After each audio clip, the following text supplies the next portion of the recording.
We have a long video to watch together about gacha games. No matter what you want to say, there's a lot of people that have a lot of fun with gacha games, myself included. Probably a majority of you guys watching right now as well. However, this video is titled Gacha Games Are Terrible. Here's why you should play them. This is an almost 2-hour video about this topic. Let's delve in, shall we? We'll see if we can watch this on 2x speed, maybe. Let's have a look. Not gambling? No. This is a coffee shop. There's no gambling. Gacha games. No gambling. You hear these two words and you think to yourself, wow, gambling for PNGs? This is hot garbage. Do I look like I know what a JPEG is? And most of the time, you'd be justified in Sea Dog based. thinking that way. I mean, who would want to spend $70,000 in Fate Grand Order, right? Did this guy spend $70,000 on Fate Grand? Wait, isn't Fate Go like... We saw some gameplay of Fate Go. Respectfully, did the game even cost 70k to make? I'm kidding. That's rude. The game actually looked pretty fun. It was just the visual aesthetic didn't appeal to me that much. Oh, you've got to be kidding me. Hey! Peak Limbus. Oh my god. Is that Arknights? Honkai, Genshin. Oh my goodness. I feel like I'm watching a Maxwell video, bro. Gacha games have been a major plague on the market for a while now. It's mostly due to the success of Genshin Impact and Mihoyo as a company overall. Absolutely. What was once a very niche part of the gaming industry has become mainstream for a lot of people. Many Yeah, this is peak brain rot, by the way. Having like what 9 phones lined up back to back, just doing wishes is absolute peak degeneracy. That is insane to me. companies have started jumping on the bandwagon because, well, it makes money. Yeah, It makes a shit ton of money. Yeah, and the number one, Musume, baby, or it should be. Packed with microtransactions and horrible pull rates, it's no wonder that I get comments like these from time to time. Jesus. And honestly speaking, I don't really blame them. It's a never-ending battle. Do y'all recognize this image, by the way? from time- We need to have a serious discussion about this specific old man. Do you know who this old man is? This old man is Doro44, none other than the reverse-aging Genshin Impact content creator. I don't really blame them. It's a never-ending battle between the corpos and the consumers. Yeah. Look, I'm gonna be real with you. I don't promote gambling, okay? But you have at least a chance to earn more money You promote it. Here's why you should play them. What do you mean, brother? in a real casino. It's honestly better than gambling for JPEGs. That's a hot take. That's a hot take. Because the realistic part is, right, the biggest difference, they're both gambling, but the biggest difference between gacha games and real life money gambling is that there are typically guaranteed odds in gacha games. There ain't no pity at a casino unless you feel pity for yourself afterwards. So then why do people still mention them? Why are there dedicated communities to these types of games? Why do people still play a game that actively prey on their weak wills? Why do these people love gacha games? It's bizarre. I mean, it's bizarre, but it's also the same reason people eat food that they know is terrible for them. And it's the same reason people drink alcohol, even though they know it's literally only doing negative things and damaging them. And it's not nutrition at all, because they enjoy it and it's fun and it gives them a little dopamine hit, bro. It's confusing. The dots shouldn't connect. It's also It shouldn't addicting. be the case, but it is. And that's why I made this video. But before we get into the thick of it, let's talk about the history of gacha games to better understand how this downward spiral abyss started. Hey, I see what you did there, bro. I see what you did there. Uh-oh.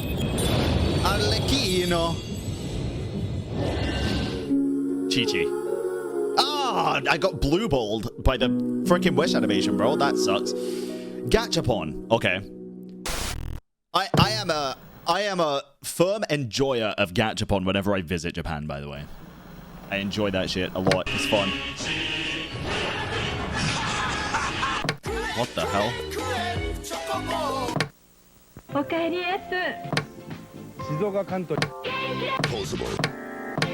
Some old Japanese ads. Japan is a very interesting country that is home to many wacky and weird things that we would never imagine existing. Home to What is that? home Is that to many wacky a and weird Wait. things that we would are these outdoor see-through bathrooms that you can look in? Why? never imagine existing. home to the infamous wasabi ice cream and a vending machine I try wasabi ice cream. That sounds pretty base. selling underwear. They've definitely made a lot of strange Okay, I do have to say, though, it's Very difficult to hear this voice for some reason over the music. interesting things that would catch your attention almost immediately. So it's Uh-huh. no surprise that they're also the first ones to invent. okay. Gachapons. Gachapons! Let's go, baby. Let's go. I actually got a really cool thing from a Gachapon, but it's not on my desk right now. It was. It's a little hamster with rocket launchers on its shoulders. In the 1960s, a Cool. man who would later be called the grandfather of Gachapon, Ryuzo Shigeta, set up the first Gachapon machine in his shop in Tokyo. Bro, just found a stock image of a random old Japanese man. He first received an American vending machine from a business partner in the United States. The man took one look at the machine and said, "This is bland as hell," and decided to encase the candy and random toys in a plastic shell, pat himself on the back, and created the first ever Gachapon. Interesting. Before we got to know them as a major gaming company, Bandai, who at the time was a toy manufacturing company, smelled money and got wind of this machine, then decided to Then they made the mysteries, right? popularize this machine, distributing Okay. them within candy shops and areas where children tend to hang out. Of course, prey on the children. Of course. I am curious just how much specifically profit Gachapon machines make. Especially these ones where you're like guaranteed to get something out of it. Obviously, they're going to upcharge the price based on even just one figure that you could buy elsewhere. But I do wonder just by how much. The most. Although priced at 100 yen per draw, being 10 times more expensive than their competitors, it still managed to boom in popularity, spreading like Jesus. wildfire all across the country. Having popular Yeah, this looks incredibly dystopian, guys, and that's because, realistically, it is. brands and items being shoved into those gachapons helped in making people interested and rolling for their desired items. Yup. It was a wild phenomenon in Japan back then, and even until today, you would still see Genshin. these machines stationed in malls, in the streets, and even have their own specialized shops for it. Sometimes you'd even see these in your country every now and Bro, Sunshine City Mall in Japan? Oh my goodness. The Gachapon section in the back of that mall is absolutely insane. I wish I was kidding. It is nuts. then. It was just enticing, to Yep. say the least. Enticing as in to say, it was exhilarating. If you wanted something, you had a very low chance since these machines were packed to the brim of random items. Yeah. You didn't know what you were gonna get, and even if you did, it was purely out of luck. People were excited about this every time you win a toy or a candy that you What is that wanted. curse thing, bro? dopamine rush feels like nothing you've ever felt before. Isn't it Some crazy? people don't even play for the prizes. Isn't it? Yeah, people just pay for the play for the thrill. They just like the gacha aspect of it. Yeah. It's And that's why a lot of people play gacha games as well, bro. This is a cursed image to pause on. But isn't it crazy to think that without these being created, gacha games likely wouldn't have happened, or at least not as quickly as they This did? feels addicting to a fault, but these machines were deemed harmless by the general populace considering that each roll of the machine usually costs 100 yen, which is roughly Very equivalent cheap. to 60 cents in USD today. Yep. It really only was targeted for children and possibly high schoolers as well. Eventually, over time, rare and expensive prizes were stuffed in these So gacha cute. machines that made it seem worthwhile to try your luck, since they could be sold on the internet for a reasonable price. Then collectors started gathering them, displaying their prizes on the internet for a quick buck. Of course, bro. Adults ruin everything.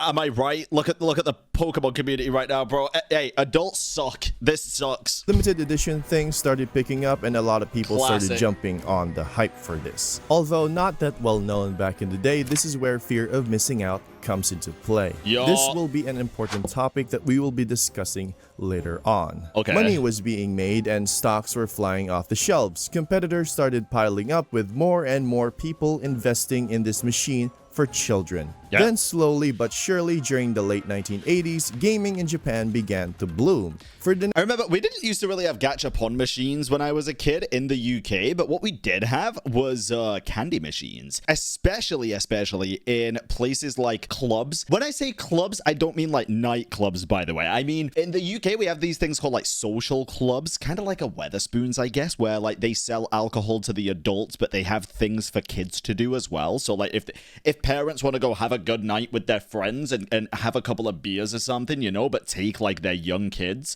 they can also be occupied with each other by doing other things. They used to put these like candy machines. You used to put a 20p piece of the candy machine and crank the fucking gear, and it'd just spew out candy. Obviously, that was just another way to prey on the children like that, dude. It's insane. The next 3 decades and so, people were interested in games, in consoles, in the legendary Famicom, or the NES as it is known in the West. As gaming and digital entertainment started to gain more traction and investments, another form of entertainment was on the rise as well. Card battle games. Oh, God. Now you're probably wondering, Cypher, what the fuck are you talking about? You've deviated from the topic of the history of Gachapon by driving the truck off the side of a cliff. Nah, I mean, technically these trading card games are also gacha. Now, dear viewer, we are actually on the proper track. As crazy as it sounds, while we are currently tumbling away in our seat while the car keeps rotating at an incredibly high speed, do not fret, for we are alive. Battered, bruised, and bleeding with this video is insane. Full of broken bones, rest assured, we are still alive.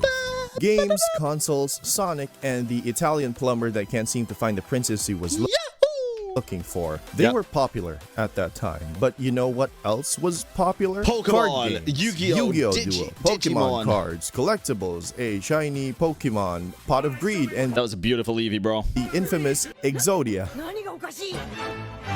I had every piece of bro, you know, I always say, like, if I kept my old Pokemon cards, I'd have so much, like a very cool collection nowadays. I think my Yu-Gi-Oh! Collection would have been cooler. I actually played more Yu-Gi-Oh! As a kid than I did Pokemon. The Winged Dragon Roar! Don't forget Gachapons too. So then a major company in 2010 saw these 3 things and decided, what if we made a card game? A card mobile video game. Yes. With limited edition cards behind Gachapon. Yeah. Oh. Wait. Limited edition cards behind Gachapon. And thus, Dragon Collection was born. But before we continue, can you I don't think I've ever heard of that. guess which company was behind this idea? Why does this kind of look like the Netherlands? I'll give you like 10 seconds, or Nintendo. Was it Nintendo? Oh, probably Bandai, you can right? pause the video to think about it. I'm gonna guess Bandai, but my first thought would have been Nintendo, but probably Bandai. Bandai Namco. You have your answers locked in? Yeah, Bandai. Well, then it's Konami. Why am I not surprised? Yes, Konami. It's the same I actually wouldn't have guessed Konami. I'ma keep it a buck. company that Kojima left, and the same company who made Silent Hill and Metal Gear Solid. Pachinko gambling machines.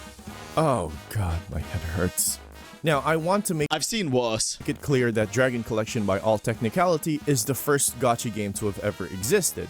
But Wow. there's a huge but here. Microtransactions with random virtual goods have existed in games long before Dragon Collection. A good example is Maple Story. In 2006, you'd buy of tickets course, for real-life dude. currency in order to obtain a random item in exchange. And the Of course. system was literally called Gachapon in-game. But Maple I'm sorry. I was first introduced to gacha in my youth by my local spicy tofu stick vendor. First of all, that's crazy that you had a local spicy tofu stick vendor. Each snack pack after school would either give me unrivaled joy or debilitating shits. You know, if I had any VIP slots remaining, I'd give you one. Story's main selling point was not the Crazy. Gachapon, thus making it not valid as a proper gacha game. Dragon Collection, on the other hand, was the first ever game to introduce the gacha mechanic as a major aspect of the game. Look at that, the first ever wishing system, pulling animation, bro. Dare I say, the center of it. We've come a now, long Dragon way. Collection is a point in Was that my day? game. Dare I say, the center Oh no, that's Mamma Mia.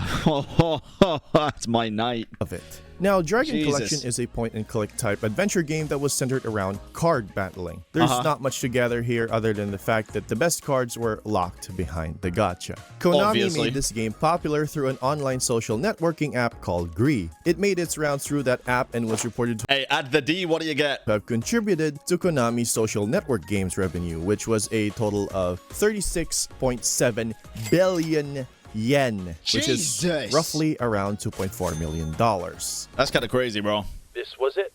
Oh no. This The moment that changed everything. This was the start The beginning of the end. of the downward spiral. Oh, God. I'm nervous.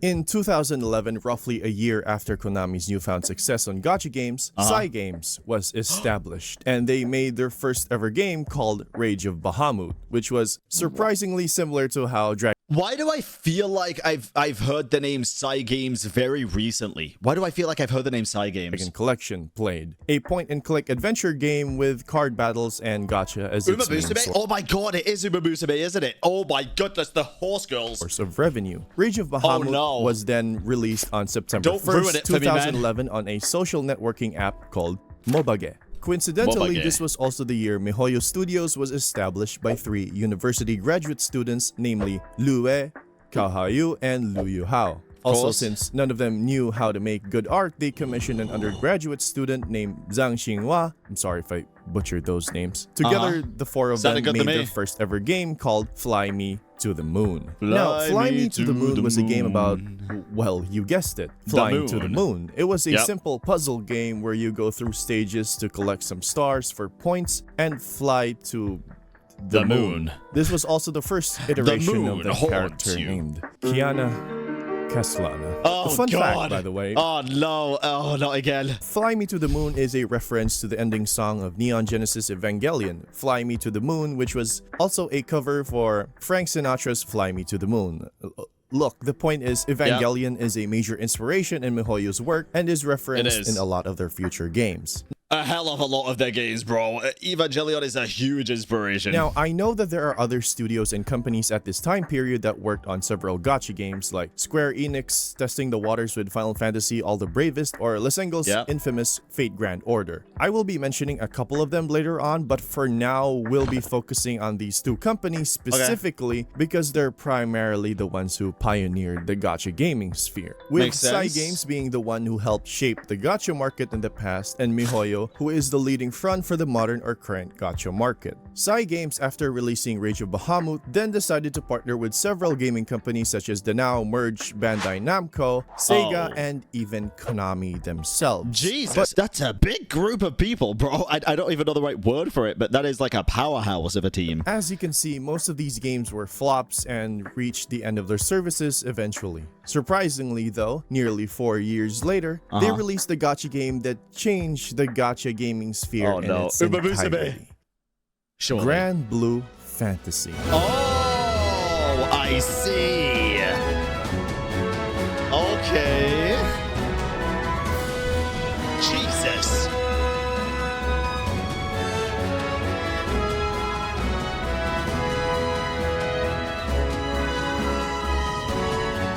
The art style in this game actually looks beautiful, by the way. I love the time period it looks like it's set into. Looks great. Grand Blue Fantasy, or GBF, was a fairly small game back then. Tiny, even. It was so insignificant in a sea of numerous games being released at the time. The only advantage GBF had in terms... Look at this massive motherfucker, man. Holy shit. Of its competitors was that it was available in a lot of platforms. GREE, DMM, and App, Mobage, Yahoo Games, and even on your phone's browser. I've only ever heard of Yahoo Android and iOS. It was really revolutionary at the time. Cygames was making tiny profits from here and there, not to mention that its player base was slowly growing due to the many interesting characters and story that they had presented. But that wasn't the reason GBF changed the industry. Cool designs. It was because of an incident. Oh no. A terrible. Is this the incident we know about with the rates? Wait, no. The Andira scandal, or best known in the West as the Monkey Gate. Wait, why is it called the Monkey Gate? I don't remember it being called that. I think it is that, though, where the rates were proven to be, like, absolutely ridiculous, right? Now, to put into some context into this, GBF is obviously a gacha game with gacha as a main aspect of it. Now, GBF has an extensive pool of characters in their draw, all ranging from the lower tier R Characters or Monkey rare to the Zodiac? highest tier SSR or super rare.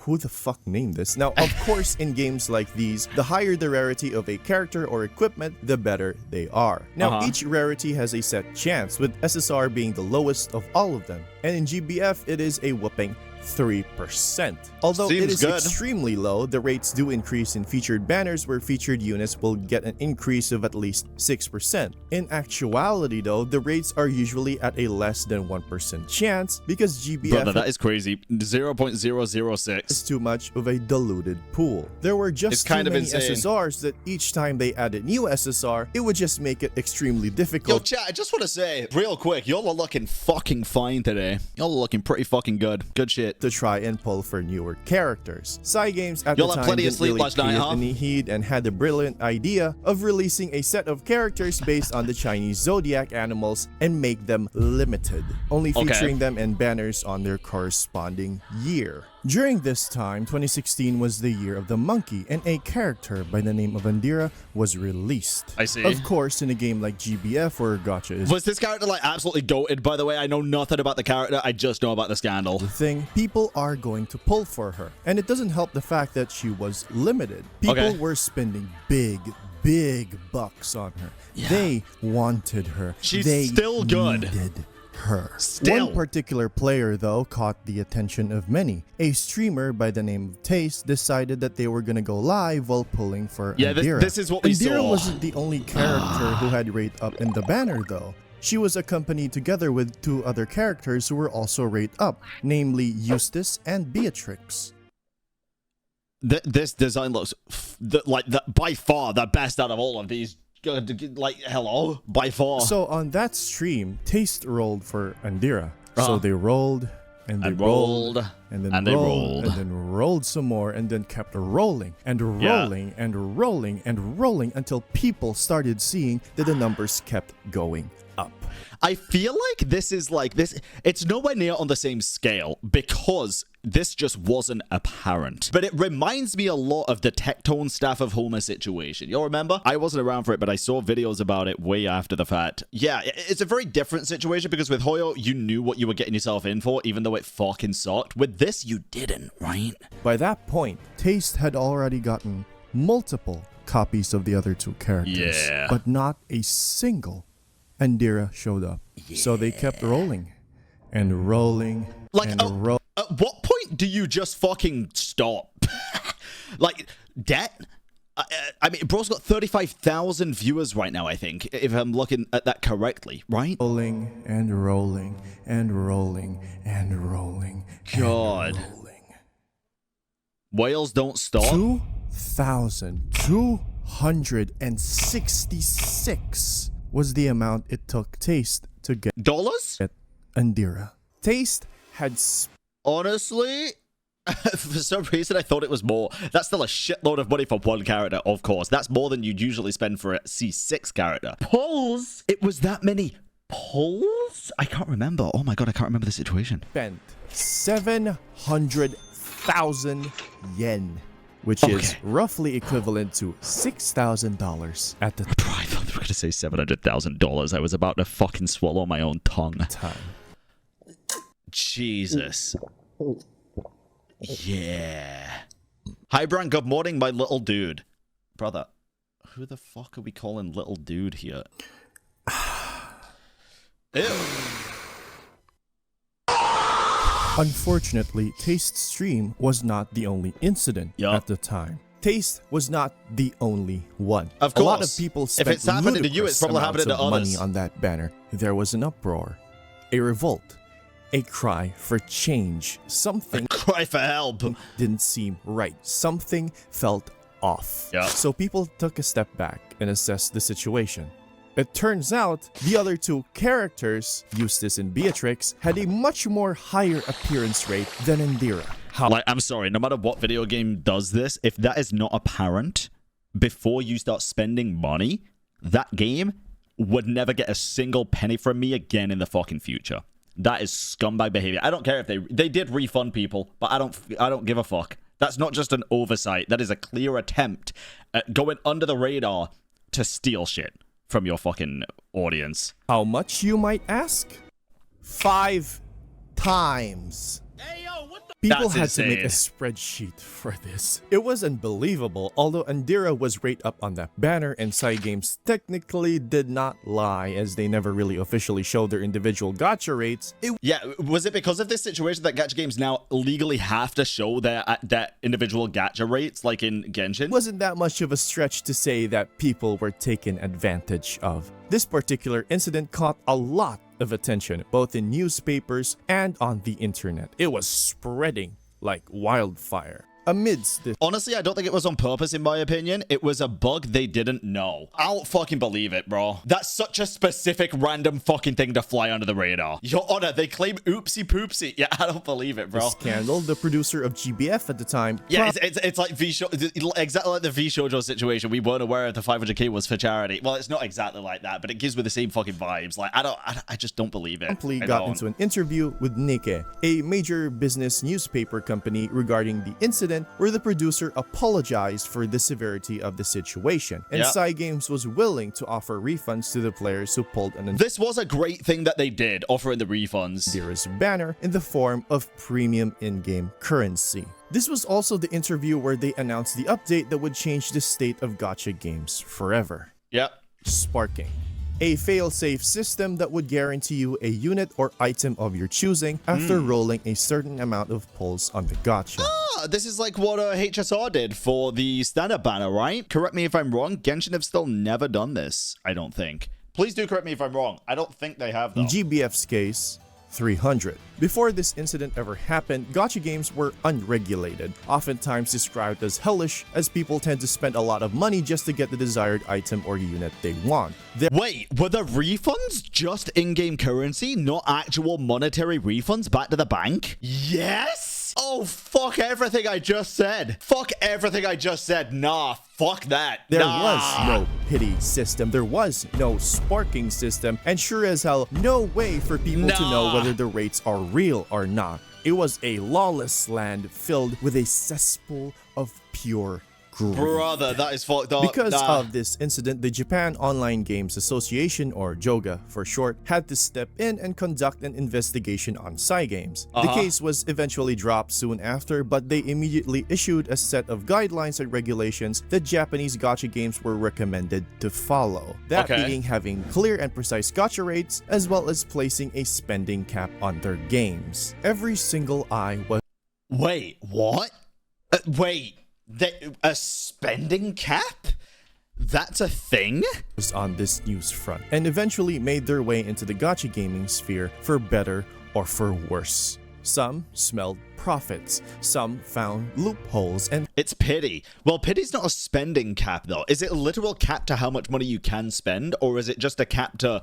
Oh, I guess they mean it's like a spending cap as in how much in-game currency you need to spend to get the character. Pity system. Okay, some never mind. wanted I it misunderstood. contained.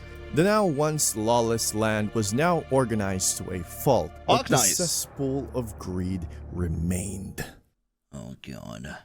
This, of course, was not Grand Blue Fantasy's only scandal. The game would then have more gacha-related scandals I don't know on the about any belt, others. but seeing as the incident was a major head-turner Brother, who is this? Zeta? Is this Zeta? Bro is fucking ripped, dude. This design is goated. Jesus Christ. I want my fucking Dragon Knight tank in Elder Scrolls Online to look like this. for them, they decided Zeta's the girl. The other guy then. I can't remember his to name keep now. a close eye Vas- on these events Vasaraga? and made sure that the game was alright both Yeah, fine then. in their eyes and in their players' eyes. This then led GBF to be one of the biggest gacha game franchises to date. Crazy. Due to GBF's success, other gacha games followed I remember seeing that game at Tokyo Game Show last year, thinking it looked really, really fun and that I wanted to try it, but I never got around to doing it. suit, taking inspiration from GBF's format. Games like Last Claudia, Grand Summoners, and Another Eden. Although not one-to-one copies, you can definitely see some similarities here and there in how GBF managed to influence a generation of gacha games, together with a now implemented sparking system in each and every single one of them.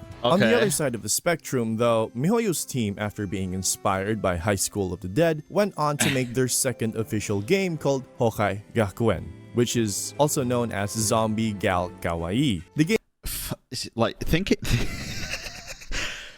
when you look back at the history of the games, it's like...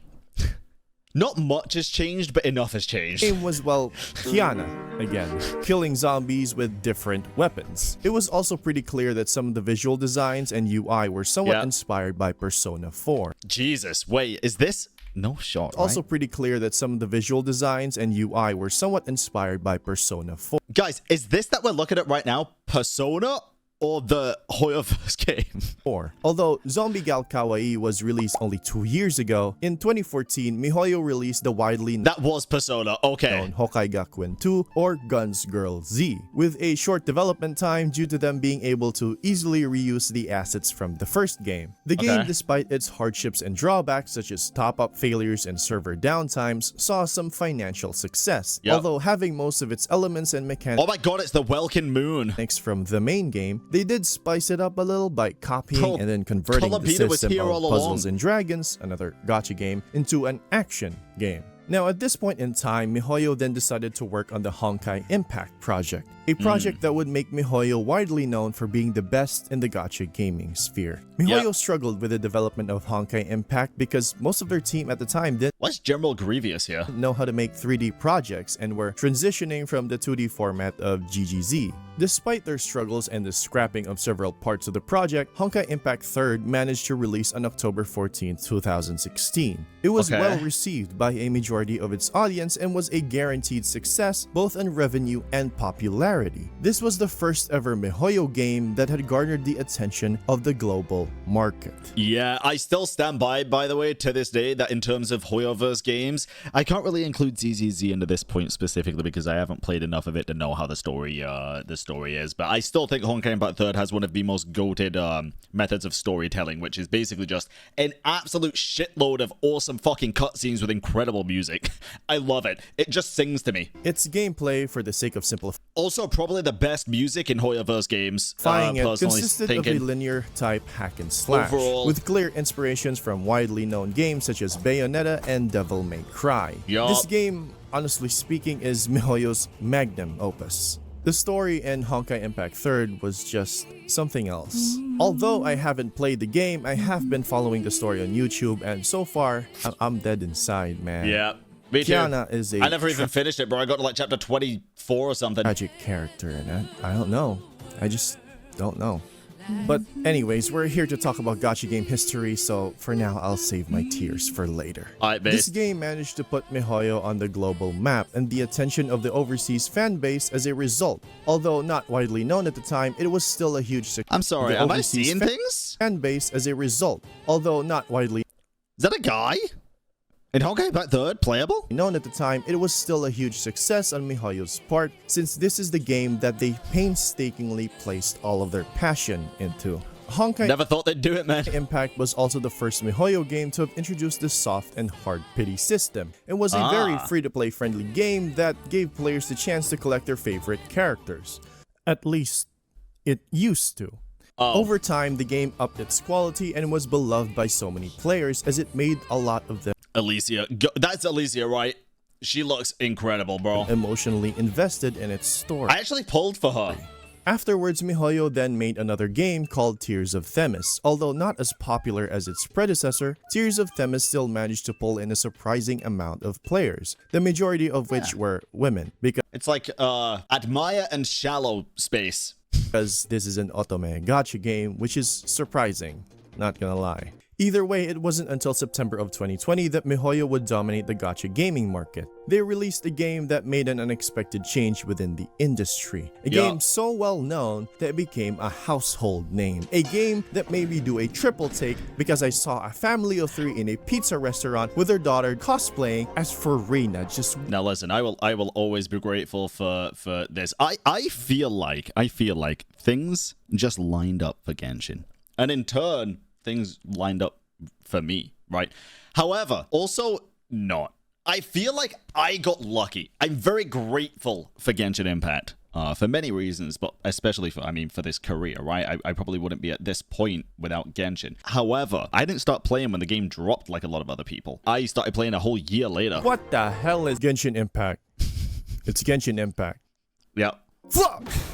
Gacha games before this was a very niche thing. People would disregard it as low-effort, money-hungry type games that would shamelessly manipulate you into giving up your wallet. And by no means those accusations are untrue. That is still being perceived today in modern gacha games because, let's be honest, it's still an issue. Regardless of what other people might think, Mihoyo managed to make gacha games into mainstream media, for better or for worse. Genshin Impact was amazing. It was essentially an untapped market. Ever since the release of Breath of the Wild, people have been asking, hoping, wishing for an anime-like open-world game.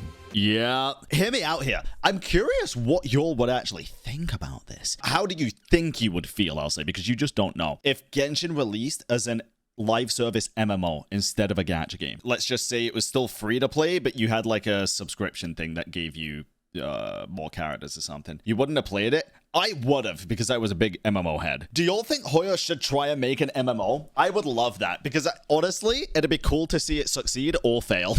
Like, I'd love to see what they would do trying to create an MMO. I think it'd be so fun. And it isn't really a surprise. Kuro's currently making an MMO, right? There was news on that. The Genshin Impact was deeply inspired by Legend of Zelda's Breath of the Wild. People were attracted to it. It was what people were asking for. It was what people were hoping for. And it was what people were wishing for. Exactly. Mihoyo caught lightning in a bottle. A feat so impossible that it elevated them into the mega corporation that they are known today. Hoyoverse. Genshin Impact was the first gacha game for a lot of new players. It was their first exposure to the gacha market. And because of not knowing any better... Bro, I'm gonna keep it a buck. I never knew Will Smith actually played Genshin. That's kind of crazy. I wonder what he thought of it. It was their first exposure to the gacha market. Thank you for the 3 month and advance, of not 9 knowing months any better, money started to flow. $245 million was the estimated amount that Genshin made in its first month. In the first month. The monster at the time that was Fate Grand Order. Okay, are we just gonna fucking pretend that Musume isn't sitting right there, buddy? What do you have against the horse girls, dude? First month, overtaking the monster at the time that was Fate Grand What the Order. hell? It was absurd. Even though Genshin's pity system wasn't as harsh as FGO's was, I think that was an unfair comparison. It still was a system that generally capitalizes on obtaining duplicates of characters and weapons. Yeah, although same it wasn't really necessary to obtain duplicates, people who had some disposable income still spent a hefty amount on the game. Now, of course, like every other gacha game company out there, Genshin wasn't free of drama. A lot of events happened during Genshin's first few years that sparked a lot of hate for both the game and the god, not the anniversary again, bro. I'm gonna go for... Why are we still on chapter 1 Gachapon, brother? Mihoyo still managed to weather out these issues because honestly, despite its flaws, Genshin is a good game. And people were willing to forgive their hiccups so long as they offered a better experience and kept improving for everyone's enjoyment. Which to this day stayed true because Genshin has improved since. Due to Genshin's influence, gacha companies... Genshin has improved on a lot of things since, and it has stagnated on a lot of things since. And I'll keep it a buck, bro. I think it only becomes very apparent when other games start doing certain things more. I'm not even going to say better, because sometimes it's just not.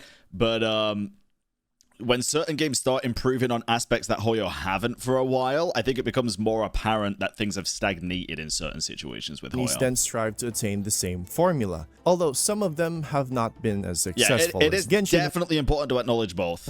It still managed to improve the overall quality of these games, bettering player experience and keeping retention. Meanwhile, in the heart of Japan, instead of opting for a much more diverse and sustainable revenue like Genshin has, Cygames has managed to push the Japanese market to its limits by releasing a game called Musume. Pretty Derby. Now we're going to talk about the funny horse game. Hell yeah! Musume Pretty Derby is a very huge gacha game franchise in Japan, almost if not as huge as FGO is. In fact, at some point in time, Musume overtook Genshin in its #1 spot of revenue for a week, and it's only been released in Japan at the time. Now, Musume is a recreation of the horse race gambling culture in Japan, where most of the characters are based off of real-life horses. I'm seriously not joking about this. No, it's real. Horse girl idols. I can't. It's incredible. What the fuck? Anyways, It is incredible. Cygames also made an anime of this game, but they were supposed to release together. I'm thinking of doing what UD's doing, by the way, and doing a anime watch-along on Kick for this. Musume at its core was a waifu wife collector paired with, well, horse racing. It's the merging of both worlds that gets me. JPEG gambling and money gambling combined together. Yo, it's incredible. One. Despite the fact that I genuinely cannot control my laughter at this ridiculousness, I'll try to keep a straight face for you guys. Nice. A large portion of Japan does like this game, since at this point in time, gacha games and horse racing has been ingrained deep into their culture. Bro, I think they should make maybe not an isekai, because portraying them like dying would be bad, but like they should make another Musume, but instead of it being a horse girl racing game, they should like make them go into war with the undead and make it super dark, but make them all live and just be fucking awesome. People outside of Japan tend to be confused as to why this franchise is so well loved. It has made its waves across the western part of the world, and I want to see them go fucking slashing shit with swords. The people in those countries like it as well. And currently, during the making of this video, Cygames has already announced that Musume will be releasing globally.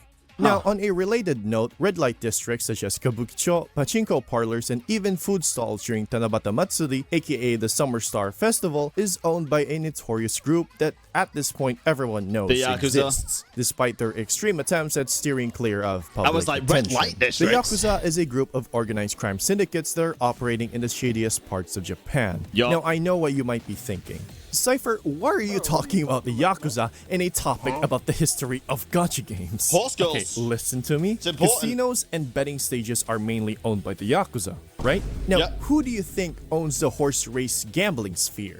The It's the Yakuza. It's them. Now, doujin culture in Japan is very huge as well. If something exists, there's not safe for work artwork of it. Now, Cygames has explicitly stated not to make harmful representations of the game's characters and the real-life Yep. horses that they are based from. Problem Based. is that the Streisand effect comes into play. Yeah, and also fans did not agree to that. The more you'll tell people no, the more they'll just do it. Because It's like, you know when you're a kid in a classroom and the one thing you cannot do is make a noise or laugh. And it, during that like 12-second period, bro, for some reason, it's just the funniest fucking thing you've ever had to sit through. And you cannot help yourself. because of the hundreds of doujins being made of the Like, game, nothing actually the happened. artists were now in deep trouble. Being Yep. sent Yakuza to their houses, with lots of those artists formally apologizing on their social media accounts, with even some of them deactivating. It was Damn. a very peculiar situation back then, with only people outside of Japan being able to openly discuss the ongoing Yakuza censorship. Jesus. Despite the horse racers having Yakuza ties, Musume still remained to be a very beloved franchise, with the anime kicking off with 3 seasons, a movie just this year, and a possible 4th season, Yep. although not confirmed yet. But Wait, what did that just say? possible 4th season, although not confirmed yet. Disclaimer, it's already been confirmed. Oh, sick. I was going to say, there's no way they don't just fucking absolutely dogpile on every piece of media and content they can get out of this, right? Surely. But all of this just goes to show just how huge the waves Mihoyo and Cygames made throughout the years, and how big the gacha market has become because of them, with Yeah. games like Genshin and Grand Blue being the monstrous franchises that they have become today. Speaking of big franchises, it would be disingenuous of me not to talk about the other 2 large elephants in the room. That KFC and being- McDonald's. No, those are literal elephants. Come on, the other ones. No, not these 2. Although okay. Nikki has a good What, Wuthering Waves and Okuro Games and fucking who, story. bro? It's not them. There we go. There Oh. we go. Arknights and Fate Fate? Grand Order and Arknights. So, Fate Grand Order Was Fate really that big of a gacha game? Deadass? has been in the industry for a long time now and was released just a year after Grand Blue Fantasy. Lesengel, or formerly known as The Lightworks, made a gacha game based off of Type Moon's Fate Stay Night franchise. Okay. The thing is, because Fate Stay Night was a beloved franchise in Japan, the game, of course, like every other huge gacha game out there, was not free of scandal. But they never really got any unwarranted attention because most of the controversies were mild mildly annoying at best and Fair. scummy at worst. For example, in the Korean server of FGO, lots of KR players quit because they had their summon rates artificially lowered without prior notice, leading to the KR server losing the Solomon raids and it being memed by the other servers for being a pruned timeline in which Goetia won and every other event and story that was released was just Gudas dying. The anime for Fate looks sick, dude. The game just does not appeal to me in the slightest. Dream.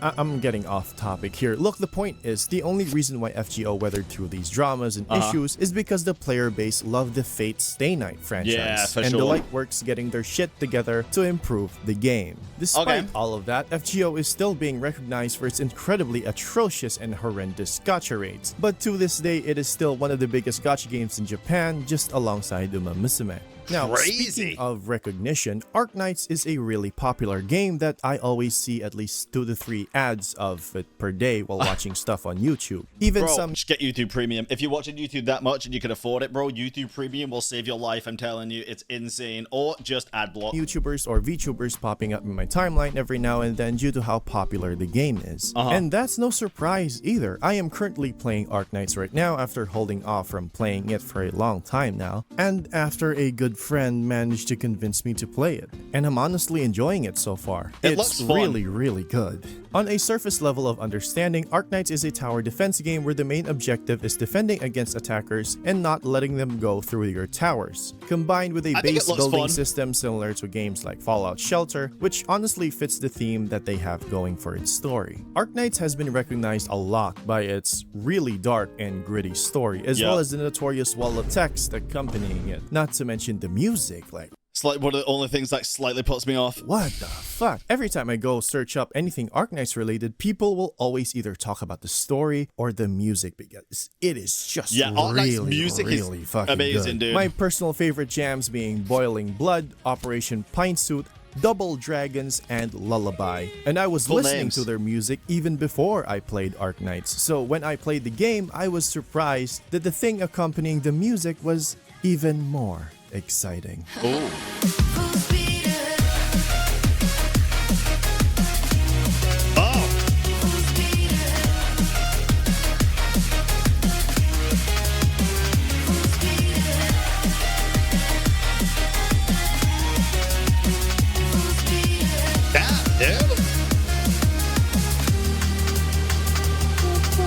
I mean, both Arknights and Jeez. FGO just have amazing animations and previews. Like, damn, this is what my money is getting poured into. And Yeah, I'm honestly, down for that. I love it. I don't like my wallet getting empty though because of the gacha, so yeah. Nowadays, It's a modern lose- gacha win, games try lose. to keep up with these high quality and high budget gachas, and for the first time in a while, the quality of these games have drastically improved over the years. Although Okay. It's got to be entirely unintentional, but you... Putting Infinity Nikki there when saying that is so fucking funny. the first time in a while, the quality of these games have drastically improved over the years. Although the gacha part hasn't improved that much and is still predatory, it's still an upward. To be fair, it was 2 months ago. Was that before the Infinity Nikki shit, actually? I don't know. time. I don't know. Now we've covered the history of what makes gacha games gacha games. We've seen the rise of companies, we've seen how they've handled their games, and how some of them are literally just the personification of greed. How Yup. some developers were passionate about their games, and how due to their passion, they became the huge corporations that they are today. Yep. But this doesn't really paint the full picture as to why many people hate or love gacha games. So this time around, I'll be talking about what a gacha game is. Hot take here, bro. A lot of the people that make purely hateful content about gacha games and nothing else, not even just criticisms, but like actual hateful content, I think they still love the games. Whether it's a toxic relationship or whether they're just putting on a fucking persona, I don't know, bro. But I could not imagine spending my life just making content about things that I actually despise. I would become a miserable shell of myself, I feel like. Composed of, what makes a gacha game great, what makes it equivalent to dog water slop, and why you should give gacha games a try. Okay. That was... Wait. Human Resources Department. Oh god, a 5-star from HR? Chapter 2, by any chance? The rules and the polls. All right, we are just on to chapter 2.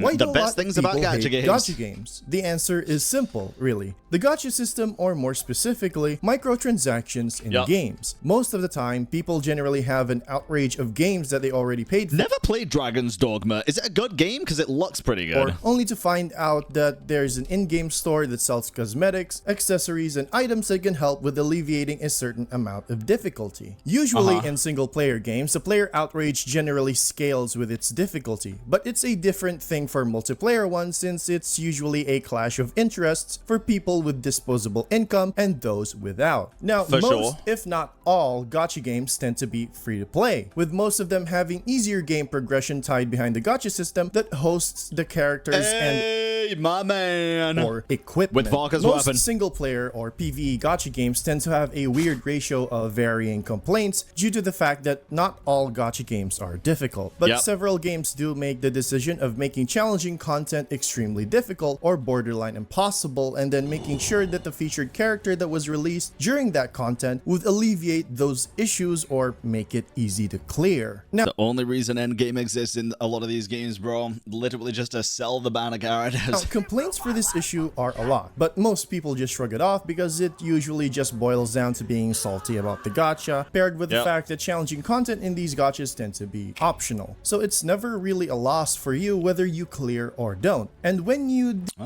I feel like it's always a loss because in the majority of gachas, the endgame provides primos, which means like pulling currency. Or just pulling currency in general, right? So if you don't do the end game, it is a loss, but it's just not a very big loss, in my opinion. Like even Spiral Abyss, right? What is it? Fucking 600 primo gems, I think. do clear, it's mostly 800 now, which is like 5 pulls. for bragging rights. On the other hand, multiplayer or PvP gacha games Decent. tend to receive a lot of hate, mostly due to how power creep works and how that worsens player experience. It's never an even playing field because the only way to turn this into an equal match Yeah, this is what I always say as well. It's like you just said, how much would you lose and how much would you spend to clear once? Bro, I've said this time and time again. This is my main standing point when it comes to spending just to clear the end game. It's fucking pointless. Don't bother. The amount of money you can spend to get one character, one time you could spend like 300, 400 bucks, right? The amount of time it's going to take you to earn that in-game currency back through that end-game means, so Spiral Abyss, for example, would take you over a year. It'd take such a fucking long time. It is not worth topping up just to beat the end game. It's not. It's just not worth it. is by getting lucky in the gacha. It's Not why worth it at all. gachas with PvP tend to perform worse than the single player ones, not to mention the toxicity that comes along with it. That Yep. being said, let's talk about power creep. For those of you who aren't aware, power creep is essentially the inevitable drawback that comes from live service games where course. newly added units and or equipment would make the older ones redundant or borderline unusable. For gacha games, this is a staple as most of them tend to have new units added to their pool every 2 weeks or so. No gacha game is free of this issue, and most try to alleviate that pressure by upgrading or reworking older units or equipment, either through direct patch upgrades or a new ranking or rarity tier. But hey, no matter what they do, there will always be that one guy on Reddit who would complain about it all day. Power Jesus creep Christ. is a problem, but it doesn't help that gacha games will try to cash in on limited event collectibles, and that invokes a primal fear within you. Fear of missing out. Oh goodness, we're getting into the thick of it now. Everybody knows. The dread you feel when there is a time limit, an opportunity that has come your way, is slowly fading as that clock ticks. That wallet of yours will be left empty by the end of this. That anxiety creeps up on you, telling you that you want this. You Damn, this is getting too real, bro. need this. It takes a hold of you. And that temptation only grows worse as time goes on. And when the final hour comes, You die. you break. Close enough. You know. Fear of missing out is a terrible cycle that most gacha games have weaponized. It is a tactic that most of these companies utilize in order to better maximize their profits. Everyone hates FOMO. I hate FOMO. You hate FOMO. All my homies. There's too much FOMO in real life. Our lives are time limited. Everything we do is fighting against the clock. I don't want to feel that shit in games as well, bro. Hate FOMO. It's just stupid to don't. think that some items or units will be unobtainable after their banners pass. And it doesn't help the fact that most of these limited stuff are generally pretty overpowered. I Yep. can understand if it's just cosmetics, but if it's units or equipment, that is a whole nother story. It's just scummy, it's so repulsive, it's just pure bullshit. Most gacha game companies out there tend to have reruns of these particular events, not making them completely unobtainable. But it still doesn't help the fact that these limited banners act like a carrot on a stick for most players, making sure to milk out your wallets dry. Yeah. It's really terrible. It is but pretty again, bad. these complaints are mostly from low spenders and free-to-play players who want to be rewarded for their effort. Gacha games tend to be catered to casual players who have a lot of disposable income, since they're usually the ones making sure the company gains profits. Funny Yep. thing is, the company Also, content creators, right? I mean, content creators are going to spend more than the average person on the game, depending on what type of content they make, I guess. But there's a lot of content creators that do things like guides, and if they don't have access to like the creator experience server, then fuck, you got to spend the money to test out the constellations, stuff like that. are aware of this and try to cater their gacha games to casual players more often. Yep. And this becomes a glaring issue. Casual difficulty is a problem for a lot of these games because of one variable. Bro, you know what I just got a flashback to randomly, weirdly, bro? What was that one gacha game that they tried to release a while ago? It was like a crypto mine game, but it was a popular IP, dude. What was it called? Where you could like make money by playing the gacha game. Ah, do y'all remember? Nino Kuni, that was it. Nino Kuni. Oh my god, dude. Insane development. Casual players get My bored god. easily. I Sure. know that not many people have a lot of time on their hands to play these gacha games, and I can understand that. But casual difficulty can be a detriment for the long term due to the Yeah. fact that casual players tend to just drop a game if it gets Play something boring. better. Casual players also complain if a game gets too difficult, which in Limbus. turn causes a whole new set of issues by making these games Limbus is one of the easiest gacha games I've ever played, bro. They literally have a button that you can just win with. It's extremely repetitive and easy, so it's usually a matter of knowing where that sweet spot is. Surprisingly enough, it's usually the hardcore players who keep these games alive by simply talking about content and enjoying the difficulty. So Yep. here's the difference between a good gacha game and a terrible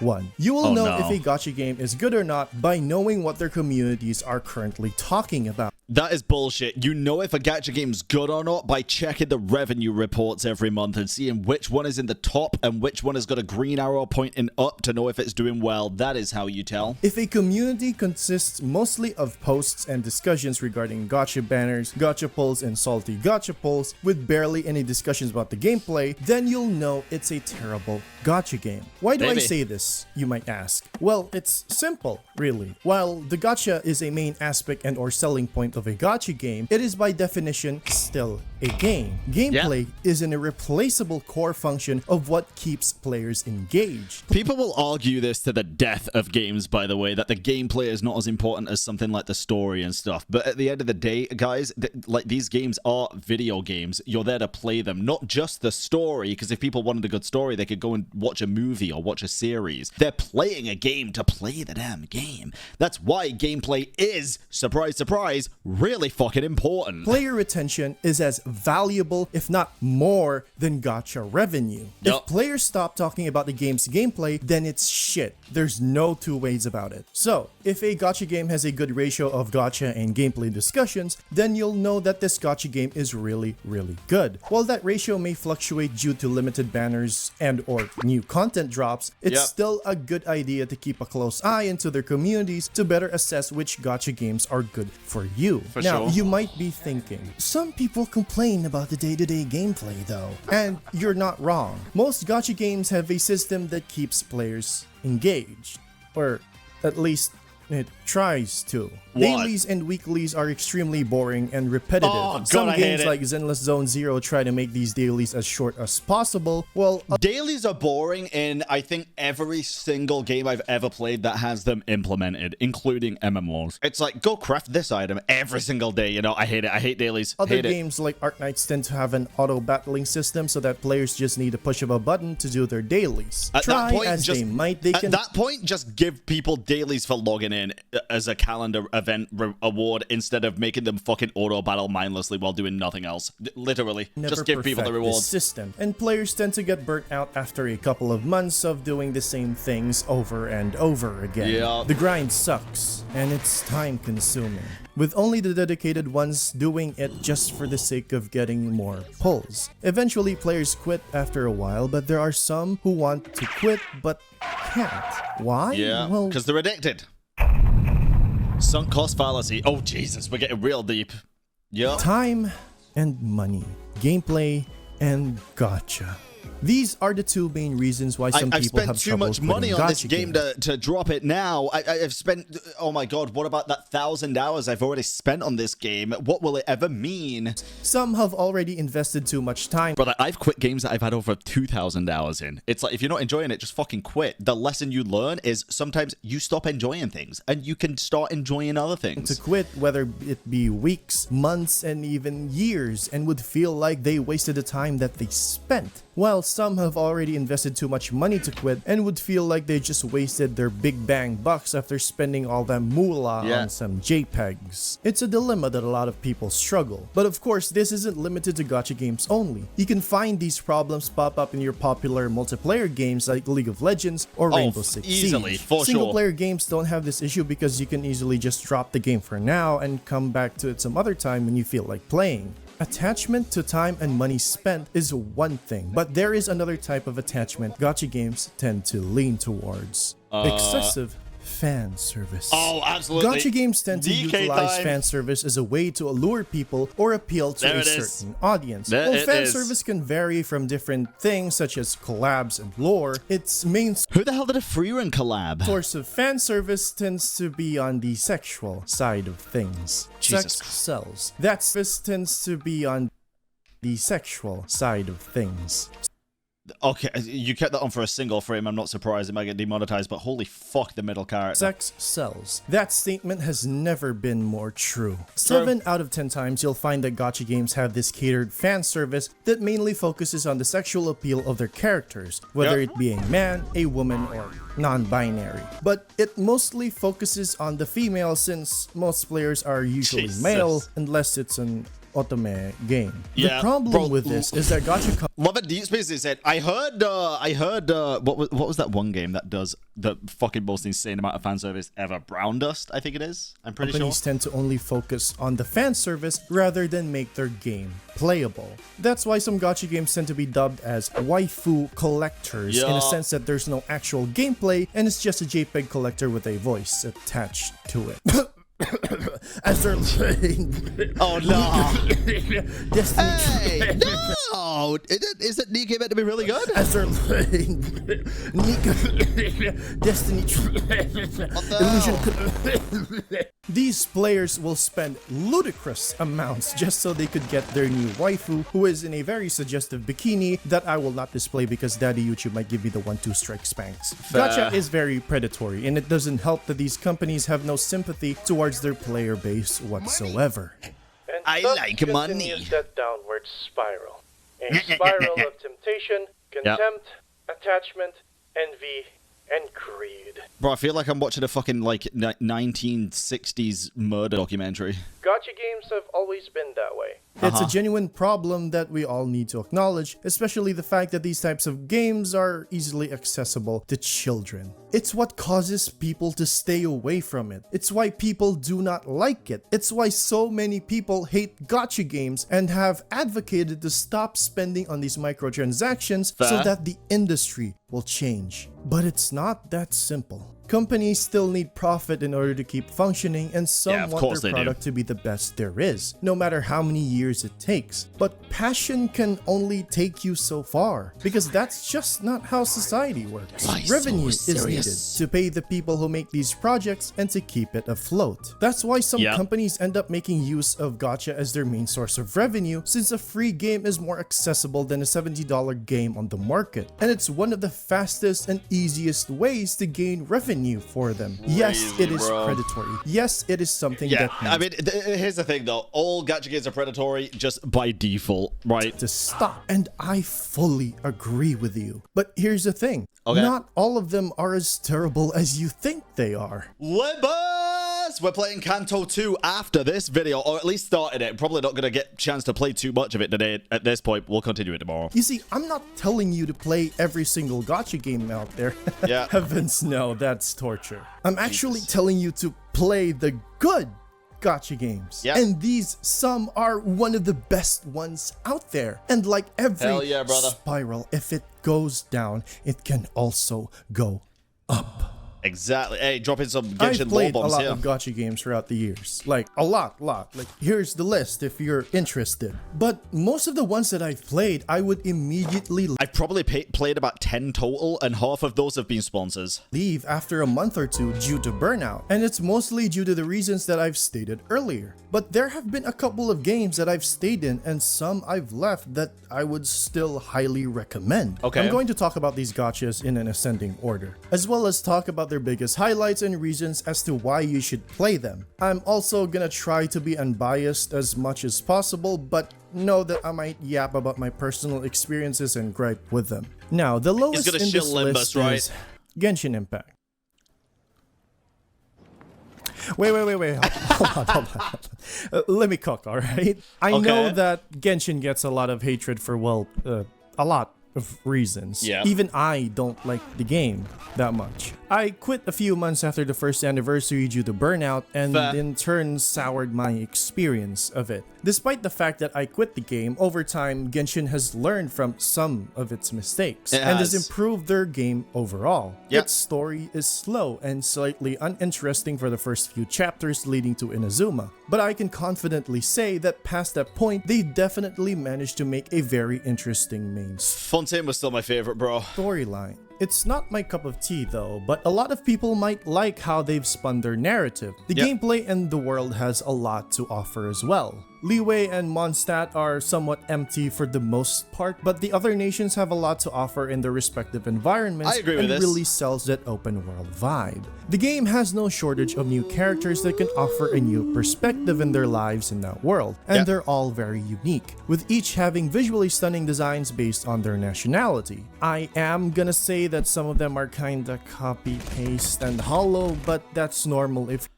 gonna say that some of them are kinda There's no way you put Sucrose and Mika next to each other to say that they are copy-paste characters, right? There's so many more options you could have gone with. You went with fucking Sucrose and Mika? copy-paste and hollow, but that's normal if you introduce a lot fucking of insane. characters in the game. Now, players Okay. can obtain them through the gacha reruns, except Eula, who has Yeah. rerun like once for some reason. The The combat as well. Terrible, bro. A lot of Genshin fans will try to kill me for this. The combat is not bad, but it isn't critically acclaimed either. No. And that's just, it's okay. Yeah. It's just okay. It could be so much more than it is. I think that's people's biggest issue, including mine. It could be so much more. Okay. And that's the truth. It isn't mind-blowing, although some boss fights can be pretty cool to fight. Overall, it's alright. It's just there, and that's fine. Yeah. Because Genshin's strength isn't in its combat, it's in its story, exploration, and music. Of Yes. course, early Genshin music has been pretty bonkers, like Ejdaha's boss theme and some of the character trailers Goddamn, man. OSTs. I feel like some of the newer tracks lack an oomph behind them, but it's still pretty good. Either way, Yeah. Genshin is a solid game that you might want to check out, although it is at the bottom of my list because I dislike how they handle the monetization of the game. I'm trying to be unbiased as much as possible, but I can't. For I Genshin? literally can't. It's like SpongeBob in that one episode when he was deprived of water in Sandy's house. Fair. Either way, the next one on my list is Endless Zone. Wait, I would have liked him to explain why it's the lowest on his list because of how they handle the monetization, though. Because I get it, but at the same time, and please correct me if I'm wrong, doesn't Genshin have like some of the better rates in overall gacha? Not saying in terms of like against WooWar and shit, because obviously WooWar trumps it there. 50-50 though? Brother, every fucking gacha game, pretty much every gacha game has a 50-50. But I already made a video on that, so if you want to hear my thoughts as to why I recommend Most games don't have 50-50. Is that true? this game to you, then you can check it out on the top right of the screen right now. Now, for the next one, well, I'm actually surprised that I'd be recommending it because it has its fair share of issues. The dress-up one, we ain't gonna talk about fucking Infinity Nikki systems here. I'm sorry, it's a very different gacha game. You can't even compare the two realistically because you have to pull for like 11 different fucking things, and they just keep adding more. As one might say. But Guardian Tales is a very well-polished game that I honestly wasn't thinking of talking about until I realized later on People while said writing this the is script amazing, that I by the way. actually had a very good experience with the game. Yeah. The only reason I stopped playing the game is because it has a PvP system for some reason. Although PvP aside, the game is honestly very cute, chill, and has its funny moments with some pop culture references here and there. Continuing the story along, it will try to delve into much more serious and somewhat grim tones that some people might not expect from this cute little game. And it's really, really well executed. The music is fantastic, and the gameplay is a 2D hack and slash that reminds me a lot of Legend of Zelda: A Link Between Worlds, and it's really, really damn fun. Not to mention that the game is fairly free-to-play friendly. In fact, it's a little too free-to-play friendly because players aren't really incentivized to spend due to how easily obtainable materials I love that. and It reminds me of Limbus, right? currency is. That's why I think a lot of people will enjoy this game, and there's no need to worry if you haven't heard of this game at all, because Guardian Tales doesn't do advertising that much. Such is the curse of Korean gacha games. Now then, up next is... Limbus Company. Oh no. Oh. Undertale. Oh, wait, no. Is this... that can't be right. I can't hear. Oh, No. Bam, bam. Why would you cut it off there? Why would you...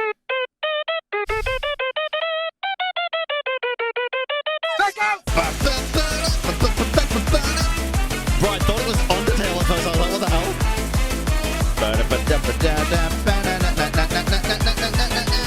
I'm not gonna talk about the Kunny. I'm not gonna talk about the Kunny. I'm not gonna talk about the Kunny. I'm not gonna talk about the Kunny. I'm not gonna talk about the Kunny. I'm not gonna talk about the Kunny. I'm not gonna talk about the Kunny. I'm not gonna talk about the Kunny. Jesus, We're dude. gonna talk about the Kunny.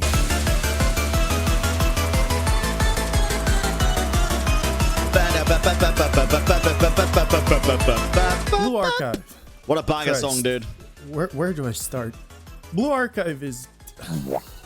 Yeah? Jeez, give me a minute. Okay. Okay, so, first things first. Do not engage with the community. Alright? No. Just, no. I'm gonna just keep it a buck, bro. That goes for a lot of different gacha games. You got that? Good. Okay. Blue Archive is a really, really good gacha game with deep lore and really catchy music. You are a teacher who handles a lot of students who are suspiciously only girls who use guns. If that is not interesting enough, the story can be incredibly good, if not traumatizing at times, which is not expected out of a game whose player base basically consists of, well, this. Where the fuck this is? Archive so far. What? I know, for one, the crying emoji seems to be what's keeping us together here in the chat. Okay. Whoa. He knows about... What is Connie? The music can also I feel like I just said a slur, actually. What does that word fucking mean? go from very catchy, goofy stuff that you've probably heard from memes or just absolute Don't bangers. ask. Cute and It's funny. genuinely surprising considering that at the surface, Blue Archive is probably just some weird lolly bait for a lot of people. And I wouldn't blame Maybe not then. Don't look it up. Should I actually not look it up? Is it some weird shit? them for thinking that way because a lot of these characters are teenagers, mind you, with some just being straight up children and very risky outfits. Jesus. But that's really just the surface. The game goes deeper than that. Yeah, I'm sorry. If that's the surface, though, I don't go deeper.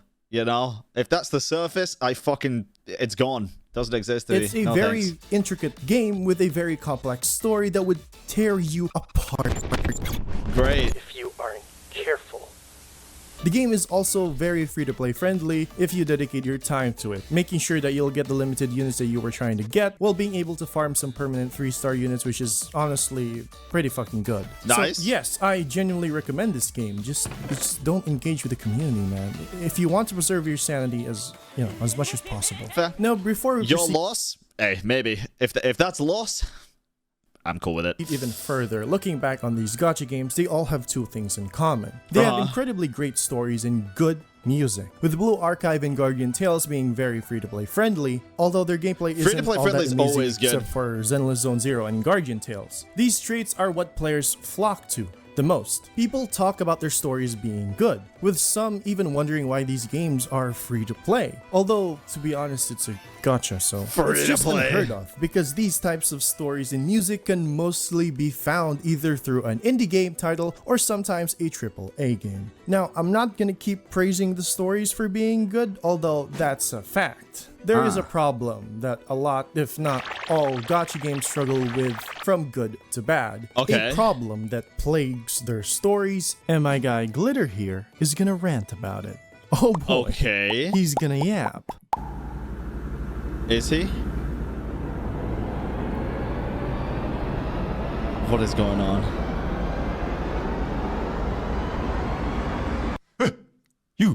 You're a degenerate gacha gamer, right? Yes. Tell me.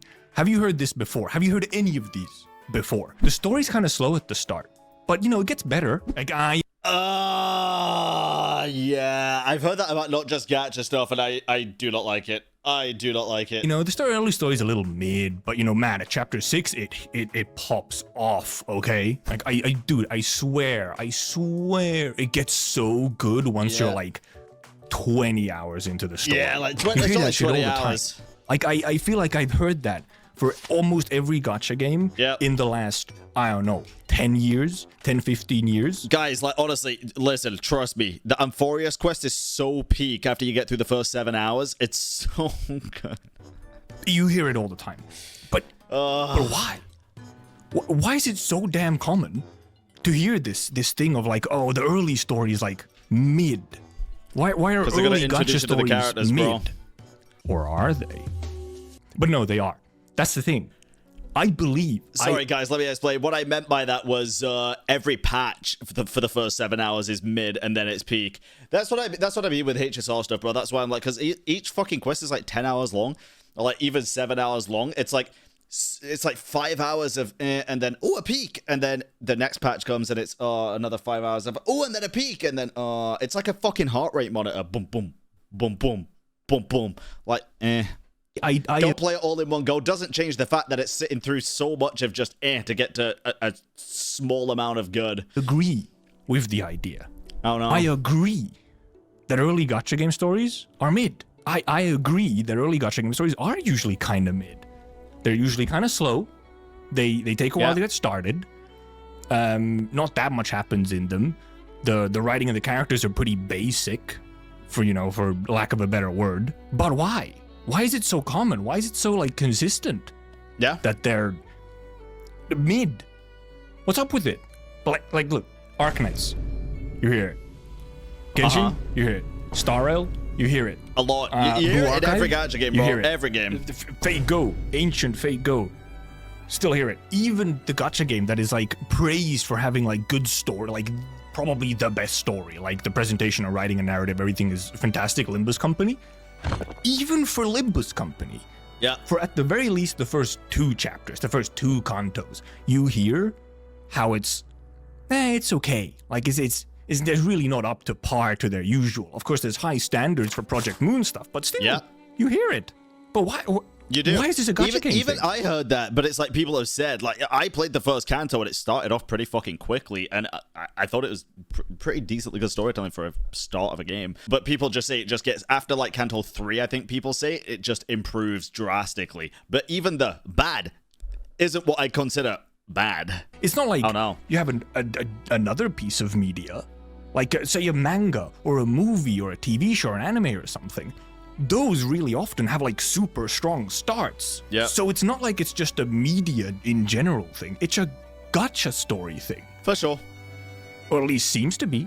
Yeah. But okay, so maybe it's confirmation bias, right? Like you as a sane individual, you might think, oh, maybe it's confirmation bias. Because like, the people who stick with the story and later tell you that the story gets really good, well, that's the people who didn't mind the beginning story that much. Exactly, yeah. And then kept going. And like they're probably susceptible, but more susceptible to liking the story in the first place. Yeah, right? definitely. So maybe it's that. The people who wouldn't like the story ever, they just drop off early on anyway, right? If they even read the story, that is, if they're not just there For the most part, I think that's true, yeah. Couldn't be me. But, I mean, maybe that's the case. But I have a theory. I'm sure the case is different for so many different people. A thesis in the making. Okay. Now I haven't explored all the lore implications. It's a work in progress. Okay, but hear me out. Hear me out. Okay. Insert whiteboard with lots of things on it, you know, connected and so on. That's I'd a like to white present to padded you, room. Early gacha game stories are mid on purpose. And why are they mid on purpose? Okay. To not overwhelm the player. Okay? Stay with me. Okay, right, because, you know, you start up a new gacha game, right? Like, ooh, cute anime girls that I can gamble for them. Epic.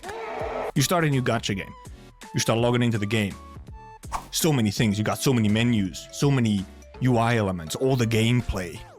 I understand this take. I'm gonna keep it a buck. I don't agree. I don't think that is the case. And the thing that kind of proves this, guys, to keep it 100%, is the fact that it's not just on release that this kind of thing happens. We saw it in HSR, what was it, 3.2 even, throughout Penacony in general. It's not just the release of the game that suffers from this. It's like each individual story often suffers from this. I just don't think so. You gotta get used to the dailies. Right, like, you know, it mentioned this is like the best in my opinion, bro. Launch day for a new gacha game. You're not getting into it later on. This is launch day. New menus, new mechanics, new gameplay, new characters, all this stuff. It's exciting. There's so many things to explore and do and find out and so on. But yeah, what about the story? Well, I mean, that's the kind of the thing you go through first. That's your gameplay. It's kind of the introduction to the gameplay and whatnot. But that's the thing. It's kind of the backbone to the introduction of the game. But you as a player have all these other things that you're also getting introduced to that are not story related. So my idea is, this is what I think might be the case. The story is kept very, very sort of quite simple, quite basic. Let's not do anything crazy. Because, I mean, can the players even focus on the story that much when they're doing all this other stuff? Maybe they can. Maybe that's the idea. All these things are just competing for your, like, processing power. I guess. So let's focus on doing all the game things, which kind of still, you know, somewhat are, you know, important. They are important. But I'm gonna keep it a buck. You don't need that shit for fucking 20 hours, though, right? Like, can we keep it a buck? We don't need mid for 20 hours in that case. Like, just even the first couple of hours would be fine. Especially I don't getting think it's used on to the purpose, gambling bro. I and the really daily don't. so that you form a habit and become addicted to the game so that you keep giving them money in the long run. Yeah, I don't know. And like, so that's almost kind of like a more positive way of looking at it, of sort of like, hey, let's help the player. Like, let's not overwhelm the player with really, like, complicated, like, sort of very engagement requiring story early on when they're getting used to something. The other option, which is maybe even more conspiratorial, is that the companies know this, right? They know that maybe all this new shiny stuff with the gameplay and the characters with the new gacha will, like, keep the attention Because you of only the player. play for story usually? No, actually incorrect. For gacha games, yes, but not for all games. And I've suffered with this with MMOs as well. It's definitely not just because I play for the story, and it's not just in gacha games. It's in a lot of live service for me. In the early days, right? So they can skimp on the early story because, the players won't care that much anyway, right? Especially if they play a little bit into the, early stories are always a little mid, so, you know, I'll wait and see what happens with the story. So only then, once you've been, like, eased into all the other stuff, and you've also formed a habit, then they can start doing more interesting stuff with the story. Like, I think that's fair. I don't think I'm completely crazy here, right? Like, back me up, Perlica. It's a fair take. It's a fair take. Whether I agree or not, it doesn't really matter. It's a fair take. She believes me. So yeah, like don't there's agree with a essentially the lot idea of of the like, thoughts. oh, they're helping you. Like, you know, they don't want to overwhelm you with the story, or they think you're distracted with everything else so they can skimp on the story. So this idea, Yo, Jinx, we have a stupid ass fucking bot in kick chat. Can we ban, please? it came to my mind. Like, because I'd been wondering about this. I've been wondering about this, like, why? Why is it so common to hear this sentiment about early gacha game stories? It gets better later. Yeah. It's bad at the beginning. Or not even bad, it's always just mid. It's boring. It's not that great at the beginning. And there was one moment where Light bulb this idea moment? started to come into my head on why. Yeah, I used to wonder. But then a certain game released called Withering Waves. Hey! And I played it. Yeah, actually, you know what? Okay, he's actually got a good point here. I was thinking about this. They kind of do throw you in the deep end with the story. But here's the fucking problem, bro. Yes, people got confused with the terminology in Wuwa. The terminology was the main thing that people got confused about. However, I think if they had what they have in the game now, back then, people wouldn't have been as confused. Where it underlined the text and you could click it to see what it actually meant, right? I think that would make people's experiences a lot better. But I think there's a happy middle ground you can go with, where I didn't think the 1.x story in Wuwa was boring. You could actually go back and see what I thought. It was messy. It was very fucking messy in a lot of different parts, but I actually really enjoyed what they were trying to do with the 1.x story. And the finale to it, where you actually go through the war, I thought was... I gave them credit where credit was due, in my opinion. Even though the voice acting was off and the animations and stuff were off a little bit, the fact that they nailed the war part where you could go through the world and see other playable characters fucking shit up, that was incredible. That was really fucking good. And I played it for a few weeks at launch. And if you were also around then, and possibly playing, or at least following the discussion, you might have noticed that, man, a lot of people really didn't like the story. Yeah. Right? Like, it was no longer, oh, the story's mid, or it's not that great. It's no, just the bad. story was actively bad, was the sentiment from a lot of people. Me included, for the record. Okay. And that got me thinking because, well, the Wuwa story, however, was like doing stuff, right? Yeah. Like, there was a lot happening. You were kind of thrown right into the world. You're kind of getting a running start to everything and so on. But it ended up feeling like somehow really shallow and also just kind of confusing and sort of going from like one bit to another, like almost too fast. Like, it was, in a way, not necessarily overwhelming. I mean a little bit. It also had a bit of a thing with lots terminology. of I didn't get overwhelmed with it, but I think that's probably just because I play for the story, so I like to pay attention to that kind of stuff. universe jargon and weird words you had to get used to. But that's what made me think, because the Wuba story, I genuinely thought was, like, it was a bad introduction to the story and the game. And I think the reason was that they tried to do too much. They were, like, too ambitious with your, like, launch patch stories. They were too ambitious. You're already doing all this other, like, exploration. You're doing all this overworld exploration and engaging with the incredible combat mechanics and all that, right? And, like, and the beautiful world and so on. Performance issues aside, but... How do you fix this with Wuwa specifically? You can't just go back and change the pacing of the quests. I don't think people would be okay with that. I don't think people would be happy with it. So how do you even aid that? Because otherwise, this is going to be one of those games where people are like, yeah, just play 1.x and then get to 2.x because the game gets so good at 2.x. The funny button, yeah, you can say the skip button, that's fine. But what about people who actually want to enjoy the game and play it for what it is, you know? Like, that doesn't fix that.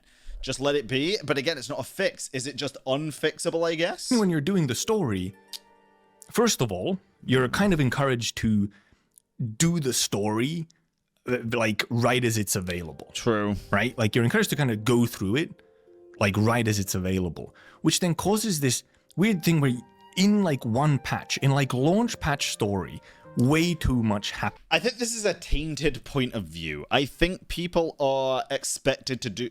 I think people expect to have to do the story as soon as it comes out if they're a content creator or if they're heavily involved in the fandom on social media. Otherwise, who gives a fuck? I don't think many people do, to be honest. And I think the majority of the player base are neither of those. I think the majority of the player base just play the fucking game.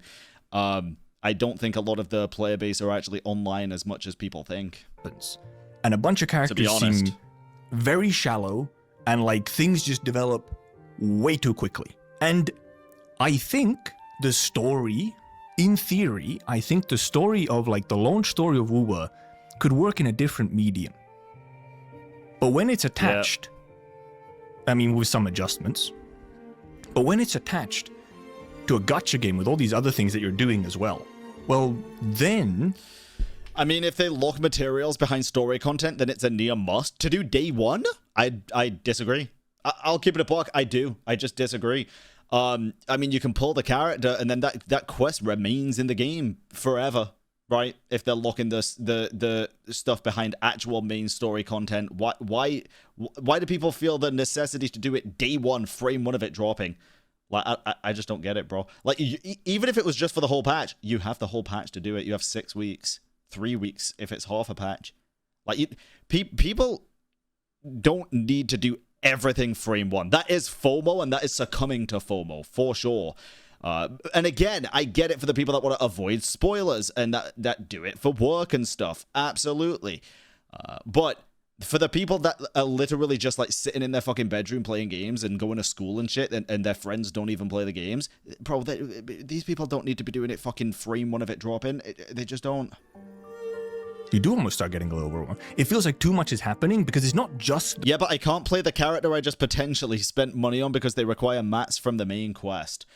Sure, and that's a different thing. But again, it's like if you're playing the game, right, and you're pulling for the character anyway, then you're probably going to be doing the quest anyway, right? I get that not everybody would be. But at the same time, again, not everybody's going to be pulling for every character, and I understand if the specific like character related mats are locked behind doing the quest.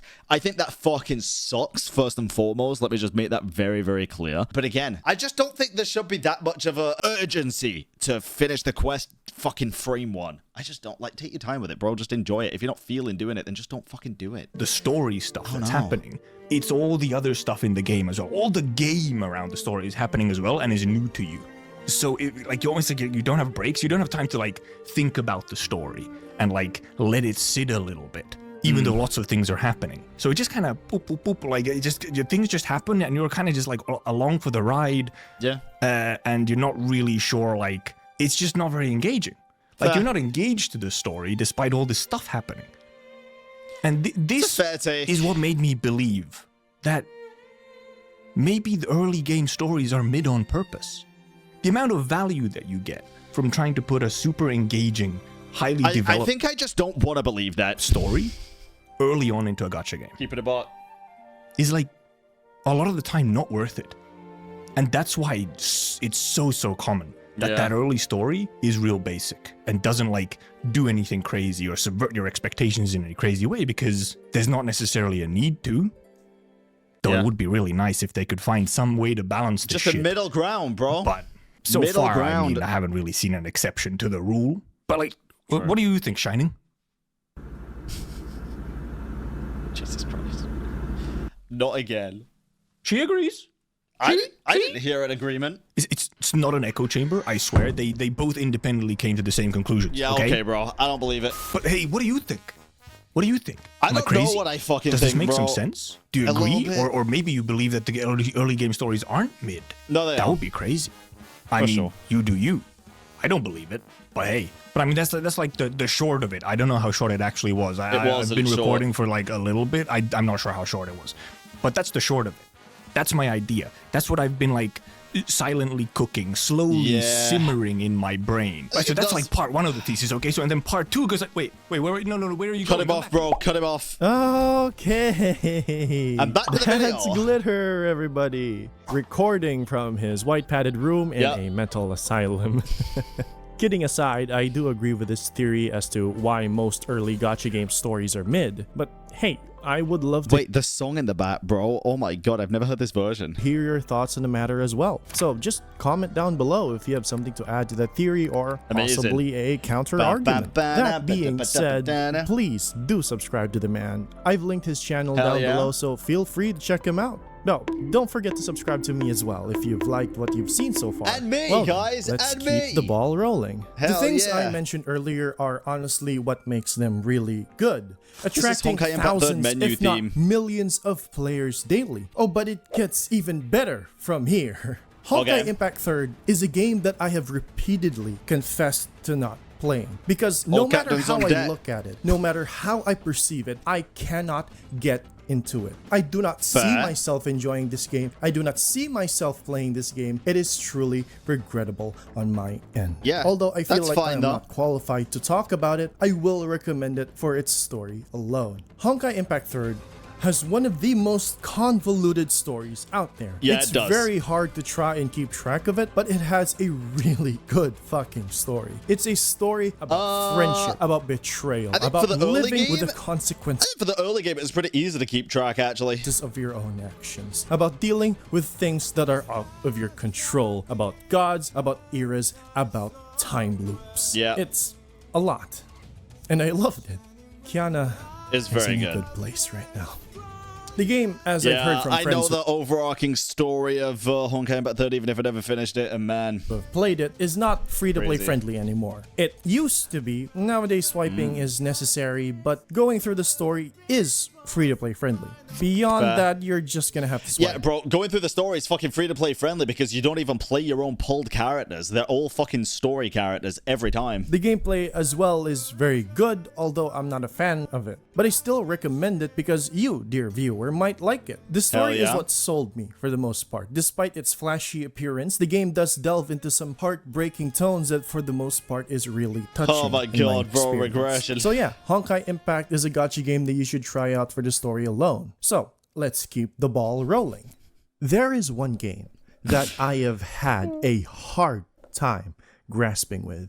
It's a game that honestly delivers whenever they can. What the It's hell a is game that has been ZZZ? around long enough to solidify itself as one of the biggest and greatest gacha games out there. And it is one of the games that has one-upped itself time and time again using our gacha money. A No, game that has traumatized a lot of players. A game that will leave you wondering Arknights? why.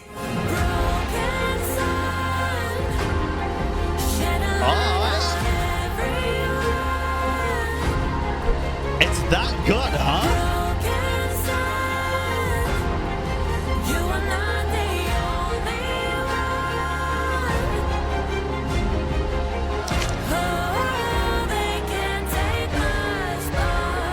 God damn, the music. Music is fucking good, bro. Holy shit. Damn. Bro, I thought it was Cookie Run Kingdom. Arknights is a Okay. game that I have just recently played, and I have had a hard time grasping it because I am in utter disbelief about how this game is not mainstream, how this game manages to push out high quality I mean, I'd argue it is pretty mainstream, right? stuff. Maybe not time as mainstream and as time others, but again, you mainstream just enough. know from the trailers to the story to the song reveal, this is your money's worth. Just recently, they released a 15-minute full-fledged animation of one of their beloved characters, and it's just mind-blowingly Dagger's good. Inheritance. They might as well be a 3D anime studio with the stuff they put out. Hell, I can confidently say that they could actually rival, Used to be nay, super be hidden on before equals Enfield on beta? Riot Games' Arcane. It's just Really? high-quality stuff. Yes, Really? Arknights is a wall of text. Yes, they do lack voice acting in their main story campaign, and yes, the gameplay is also a hit or miss for a lot of people. But when they say they'll deliver, oh boy, they'll fucking deliver, alright. They won't even Okay. ask for your address, they'll just break down your door one day and hand you a diamond encased package with your full legal name plastered on it using the blood of the innocents they ran over trying to get to your home. Jesus I can't. I Christ. literally cannot. Hypergriff has proven themselves that gacha money can be put to good use. We are seeing the results of that. I've already mentioned this, but I feel like I need to mention it again. I was already following Arknight's music long before I got into the game. It's just really, it does have really cool. really They've good collabed music. with so many high-profile Marco. artists and composers that it's insane. Have you heard of God Eater? Well, I'm sure you God. have. Goshina, the composer for that game, also composed an Arknights track. Hell, have you heard of Millie? The same group who made the opening for the Goblin Slayer anime? Well, they made a song for the game's 5th anniversary. I could keep going on and on about the music, but we're here to talk about the Gacha game. The story is God. I don't even know where to start. It is a very complex story that is very grim and dark a lot of the time. There's barely any evil or good in the story. It's not cut and dry, it's complicated. You go through the story and you start questioning yourself whether you're doing the right thing or not. It goes towards subjects that people rarely talk about, both unsettling and disturbing. I think that's a good There thing. are people who are infected in this world, infected with a disease known as orypathy, caused by the prolonged exposure to originium, a I thought it was graphite, bro, but mineral makes sense. that is used by people in various technologies and machines as an energy resource. The Okay. term infected here is also Brent, thanks for getting me into Limbus Company. I really needed another gacha.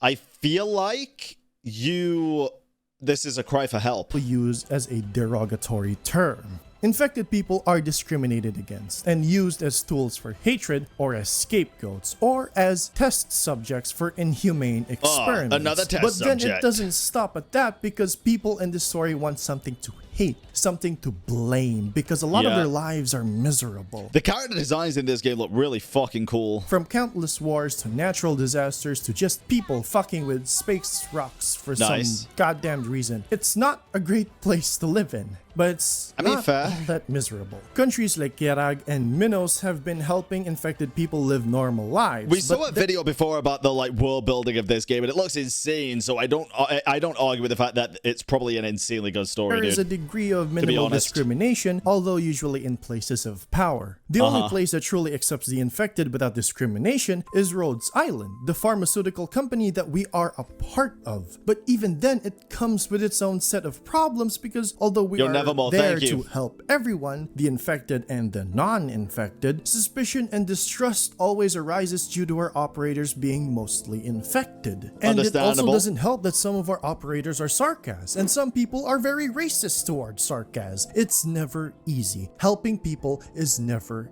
easy. Whenever I read a story and some complicated situation comes up, I sometimes think to myself that it might be easier to just kill everyone and be done with it. I just straight up ignore the moral implications of genocide at that point because it's complicated. What the There's no fuck, right bro? or wrong. No one's No, there is a wrong. right or wrong. Everyone's entitled to their own suffering. Try as you might, every choice you make will have consequences, Jesus. whether it's for the good of everyone Does Arknights actually have choices matter moments? Probably not, right? I don't think any gacha game actually has choices matter moments right now. or just saving one single person. It's depressing, No. but don't let it fool you. This is a story about hope, about pressing Okay. on towards the future. We struggle, we survive, Got we the do not music. get the outcome we wanted. People dying in our arms as we failed. Sorry, I'm not saying too much about these past few games, bro. It's just that I don't play them, so I don't really have too much to say about to them. save them, but we keep moving. It's more forward. informative for me. We aren't heroes,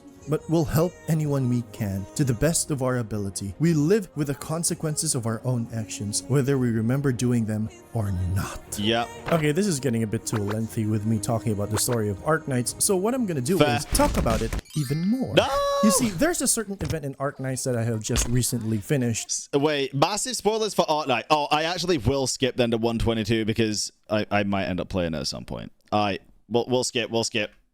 Thank you for the skip warning. Arknight's story is just well crafted, from the world building to Yep. the character episodes to the music to the setting. Episodes the are like execution story quests, for I guess. Each major event, it just melds perfectly well.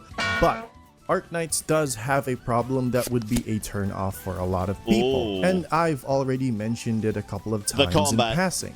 That being the ungodly amount of Oh, the reading that text. you would have to do. Yeah, but honestly, if it's good enough, it's like Limbus, bro. I still gotta fucking reach it in Limbus, so who cares? The golden rule of writing is always Write more. show, don't tell. Yeah. Arknights does the opposite of that and instead bombards you with walls of text Oh, that God. would easily turn you into a Terran historian within a week. Unless you know how to pace each story and know that it isn't a race to finish everything in one go, it is very easy to get burnt out on the reading part. What do you think is the best story out of all the gacha games you've played? For the ones that I've played, I think the best story itself is Genshin's story, deadass. I think the story has been a culmination of everything happening since 1.0 up until now, and we're still learning things from like 1.x. But storytelling, Wuthering Waves. And that's my take on it. Because Terra is Not even fucking close. huge! It's massive! The world building in this game is insane! Yeah, So world building take seems your goated time. here, dude. It isn't a race. For the gameplay, I just wish they had a better execution on that part, and I just wish that they would use that as a storytelling tool more. You know, better integrate into the story itself, but I can make do with how it is now. That's Some fair. people don't really like tower defense. As for me, I'm perfectly fine with it. No issues at all. I just think that it disinterests a lot of people because of the tower defense aspect, despite I don't mind tower defense if it's done well, the fact to that be the honest. game is more of an RTS than it is a traditional tower defense. The game is also fairly free to play for the most part. The general rule of thumb is to just skip non-limited banners and go for the limited ones since they're usually cooler. Arknights is just above my recommendation list and is also one of the reasons why I recommend people to play the gacha games that I've listed. Because if given the chance, games like Arknights would shine this really, is Arknights. really well, and I Bro, I just thought wish this was Infinity. that more people would come to know the game more. It's a game that I genuinely believe people would enjoy, if not for the gameplay, then the story. But Arknights Fair. is not my final recommendation, no. Wait. There is another gacha game that continues to surpass all expectations. It's gotta be a game Limbus. that has defied the very nature of a gacha game. A game that has gone against the great flow. A game Nah, that it's I gonna would be- say it's gonna be is the Limbus. ideal gacha game. A game that is very has to near be. and dear to my heart. That game is... 조명이 전멸하는 저곳 Oh god, is this gonna be spoilers? 모든 것을 접어들 거다. I'm looking away just in case. 모든 시선을 이끌고 Just in case. But I think it is Limbus. 그렇게 황홀히 피어나고 피어나라. I don't know what's happening, but honestly, without visuals, this sounds kind of sus, dude.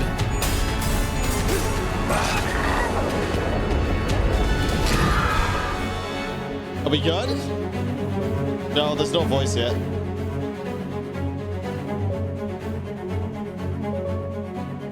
Bro, is this just a playthrough of a cutscene? What is happening? Okay. Limbus Company is a Are we game good? that, to put in simpler terms, a gacha game that is made by people I'm who good. do Okay, not know no how to make a spoilers, gacha just game, in case. which is a really good sign. I don't want to spoil Now, Limbus for Limbus myself. has been out for at least 2 years now. Out of all the gacha games I've played, this one just does it for me. A gacha game that I will probably stick by for as long as the game is alive. Now, Okay. there are a lot of reasons why I love this game, but I'm going to try my best to not be overly biased towards it so that you can have a good grasp as to why this game is great. So, All right. let's start with the story.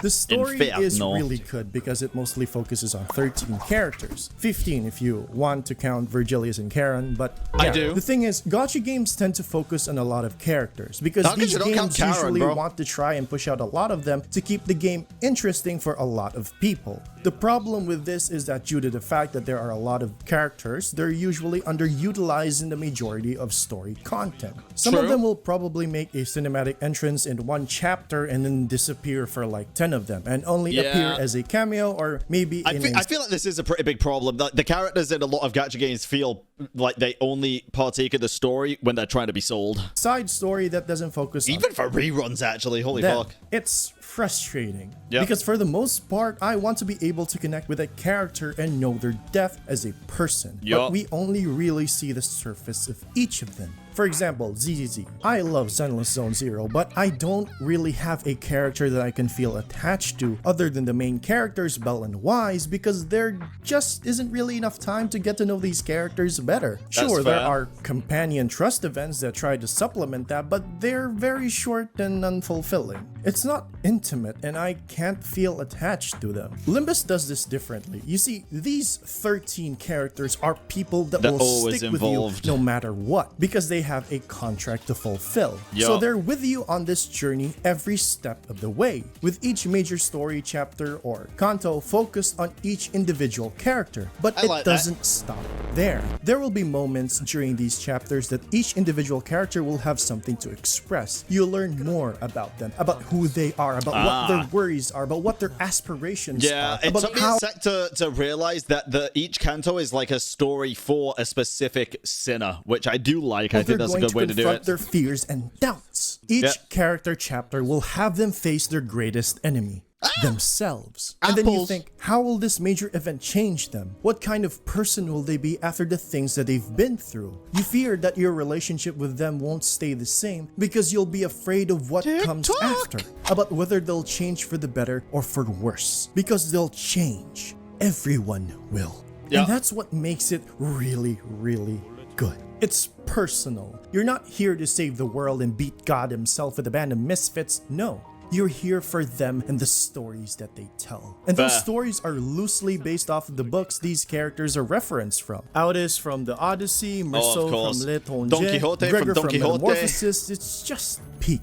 Not to mention the entire game being based solely on Dante's Inferno. Project Moon will then proceed to tell their stories their own One of the way. most goated video games of all time, by the way. I love Dante's Inferno. Whether it's faithful to the source material or melded together with their own original concepts, they haven't failed to deliver yet, and I hope they continue to do so. I feel attached to these characters, and it's not just one or two of them, it's all of them. They just present these characters so well, and that's what was lacking in a lot of... I feel attached to all of the characters, but honestly, Don Quixote makes me feel detached sometimes from reality. these gacha games. Limbus also has a way to keep the gameplay fresh so that you won't get tired of seeing the same faces over and over again. And it's through the gacha. You see, this game doesn't have more characters or equipment in its gacha. Instead, they give you identities. Identities are essentially Honglu. what-ifs of a character, a different version of them in a different timeline. So sick. Sometimes these identities can be a version of a character that we meet in the story, and sometimes just a random bloke in a different association. And each identity has their own interpretation of how that character lived their life, and it's usually in relation to our characters but with a different perspective.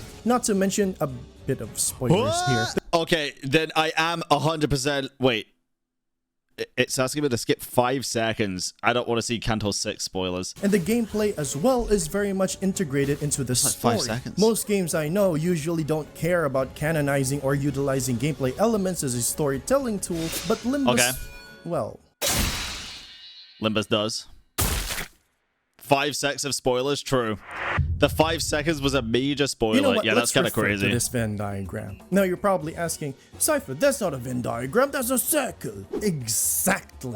The story and the gameplay are too integrated with one another that it's a perfect circle. From events being canon in the story to our characters getting bored from doing Mirror Dungeons game mode to even the enemies having debuffs, buffs, or unique kits after something that happened in the story. It has I'll talk about this when we actually start playing Limbus, actually, been never woven mind. properly into each significant plot point. That's how intricate this game is, and it has me giddy and excited just talking about it. It's a great game, dude. It really is. And really complicated on paper, but easy on execution. The numbers and terms may overwhelm you, but trust me, pressing the auto win rate button is enough for newer players. Learning mechanics and skill sets will only come later once you have a good grasp on the game. And if you really want to properly learn how the mechanics of the game works and are confused after the dumpster fire that is the tutorial, there are a couple of videos out there that would help you better understand the game. And although it is not that revolutionary or unheard of, it can be fun a lot of the time due to its difficulty and challenging content that they put out. I bet the endgame in Limbus is fucking ridiculous. I can only imagine. Play is only really elevated to a ridiculous degree once the game starts fashioning its story elements during the combat sections of the game.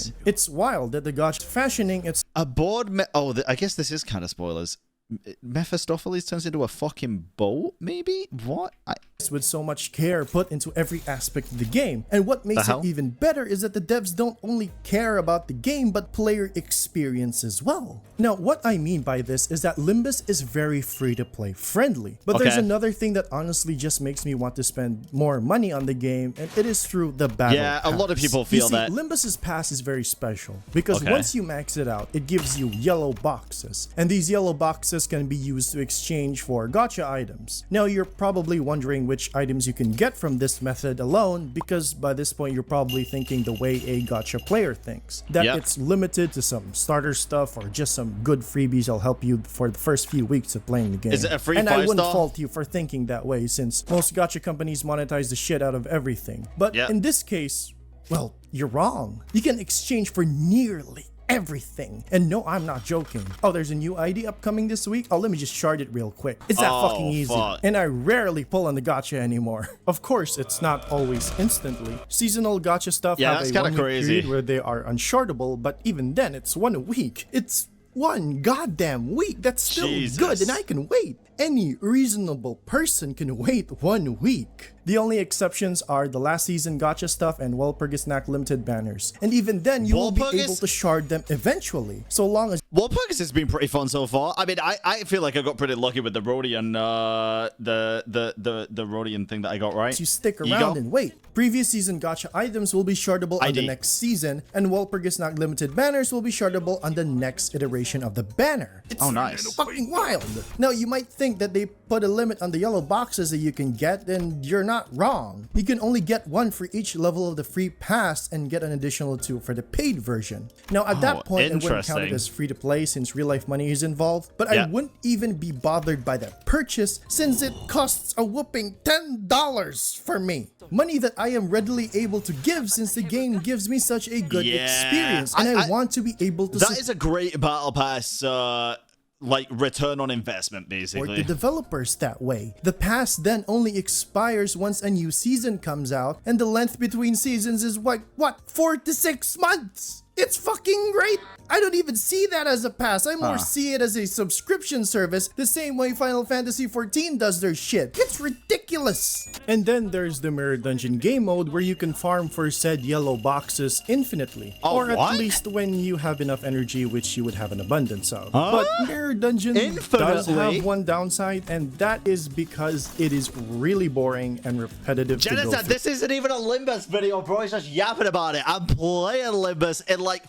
10 minutes, brother. 10 minutes. A reasonable con for being able to infinitely grind boxes and get the gacha stuff you want. It's unheard of. No gacha game has done this. $10. $10 fucking dollars is all I need, and I can get everything I want in this game and have more to spare. This should be the staple. This should be the example these gacha companies should go through, and it's fucking great. Project Moon is why do people keep asking you to play Runa? The game company that does not know how to make a gacha game, and I'm all here for it. But I'm not gonna talk here and only sing praises about the game. It does have its flaws, such as the game being incredibly rough for newer players due to the lack of resources available to them, as well as some bosses in the story acting as major casual filters. The tutorial being extremely misleading and terrible, which can be very detrimental to a player's first impressions. The tutorial's really good now, right? Oh, it's better. Because Runa is considered to be just better Limbus, and Lakara keeps begging me to play it. Better Limbus? Really? And even going as far as players not being able to afford the pass, since not everyone has money, and I can understand that. Not everyone is going to like the visual novel style of storytelling that Project Moon does, and I like the visual novel style, I just wish it had ENVA. Not everyone is going to like dark themes and realistic tones that the story has set up. In fact, not everyone might like the gameplay due to how wordy some of the character kits are, and how reading is mandatory in a lot of difficult stages. It's preferential. But even then, I still believe that this is as best as we are gonna get to having a gacha game that is friendly to the players and their wallets. I love this game. Its story is captivating to me. Its world, its setting, its characters, the gameplay is really fun to me as well. The unique art styles that come along with it. OG tutorial was so bad that I had no idea how to play until Kanto 4. Chat, Grok, is this true or is it skill issue? And the voice acting just being really, really good. The voice acting is great. Amazing. The experience I have playing this game is just amazing. And one final factor that seals the deal for me is its music. Oh, The yeah. music is generally split into two parts, being the normal one at first, and when it starts to pick up pace, the second one starts playing when you Yeah. have Music an is advantage golden, against dude. the enemy.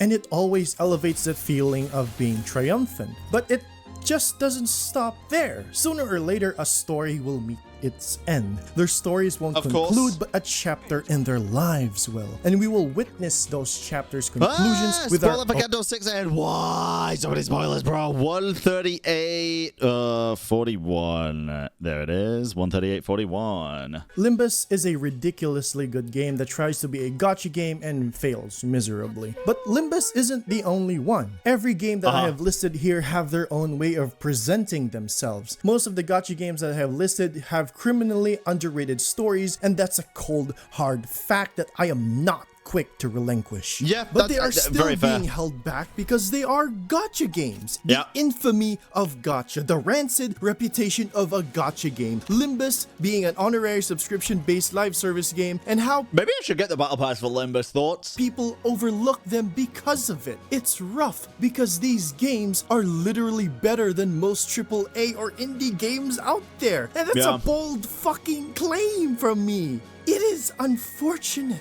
But even still, it does not stop me from recommending them, from playing them, from experiencing them, because I do not wish to judge a book by its Yeah, probably cover. next I wish season, to not this go season. beyond Depends on that, how long's left. beyond that cover and into the pages of that book where I can be lost in a world that is not my home. To Yeah. feel a world of tragedy, of hope, of desires, of lives more impressive than our own. A world so strange, yet all too familiar. So I have beseech months? you Then I'll probably do it then. to open those books to see Yeah. what lies in I its think this is a pages. great And video, Ethan, dude. Do tell me, Great video. Do tell me. what do you see? I see apples. Gacha games are complicated. They Yep. usually have greed and malice accompanied with them. Just another low-quality piece of shit application that sucks both your time and money. But everyone And sometimes more if you play games like Goddess of Victory. Sorry. once in a while, a light glows from the heaps of garbage that greedy corporations have put out. And it can't Yep. be just one. It can be a couple of them. Can be and all you of can them. easily count them with both hands. It's not my place to say what games you should play, nor is it my job to look after your financial decisions. It's already a given to spend your money responsibly. I know that it's a bleak comment coming from me, especially considering that these games were primarily made to exploit our weaknesses. Yeah. Because you see, if you've reached this point in the video, and I still haven't made it clear to you, I love these games, and I God damn it, but you said they're terrible. Oh my goodness. You're telling me, wait, so you're telling me I gotta get through an hour and 40 minutes of shitting on it for you to say for 2 minutes that you like it? What is different from you and the fucking gacha stories then? Saying, God damn, fucking gotta spend fucking 8 hours to get to 2 hours a peak? Huh? What's the I'm kidding, obviously. I love this kind of clickbait, bro. hate the gacha that comes Love it. along with Actually. it. I know, I keep repeating this, but it's shit, it's terrible, it's despicable. It Yep. shouldn't be a thing. But I still play these games despite Did that just say it how- shouldn't The many failures of men in gacha games. How gachas fail men. What, by putting a woman inside him? What do you mean? thing. But I still play these games despite all of that, in spite of all of that, and that's what matters most to me. These gacha games that I've listed, they won't consume your wallet, but they True. will consume your time. And your time soul. that I don't Honestly, regret your soul is the biggest piece of the puzzle for this. It really is. because these games are special. Some Yep. of them will make you laugh, some of them will make you cry. vibe, and some will break you, tear you down until you're nothing but a crying mess. And I love it. I love how these Guys, why was Limbus the on-screen game when he was saying that last part there? stories have resonated with me, and I want to share them all with you because, again, I never regretted spending my time in these games. No, Yeah. I regretted not knowing these games sooner. I sometimes wonder if there are other underrated titles that I haven't known yet. And I also wonder whether I'll regret the time I spent on it or the time I spent before it. Not all gacha games are good. In fact, most are garbage dog water. You can like regret your time spent, but never diminish it as like, oh my god, sunk cost fallacy. I've wasted this much time. Just think of it as a very a life lesson that took too long to come around. Few are good, and they're the ones that give If you don't me enjoy hope. shit, don't do it. Hope that people will elevate them into newer heights to show us more of what their worlds could be, what they can be, their vision, their stories, their dusks, and their dawns. Most of our lives are boring and mundane, lives that we will never see to fruition until our time comes. True. But maybe, just maybe, we can take a piece of these fictional stories and merge them with ours from time to time. I mean, you can literally take a piece of these fictional stories and merge it with yours. I've seen plenty of people with half-naked body pillows in their room of these characters that are from different worlds and different stories. Because sometimes, to brighten a dull and dreary world, all you need is a little spark. Truth is I know, as long as we... Good ass video, bro. Good ass video. That was very, very good. It was a very long video. This might be one of the longest YouTube videos that we actually post on the channel.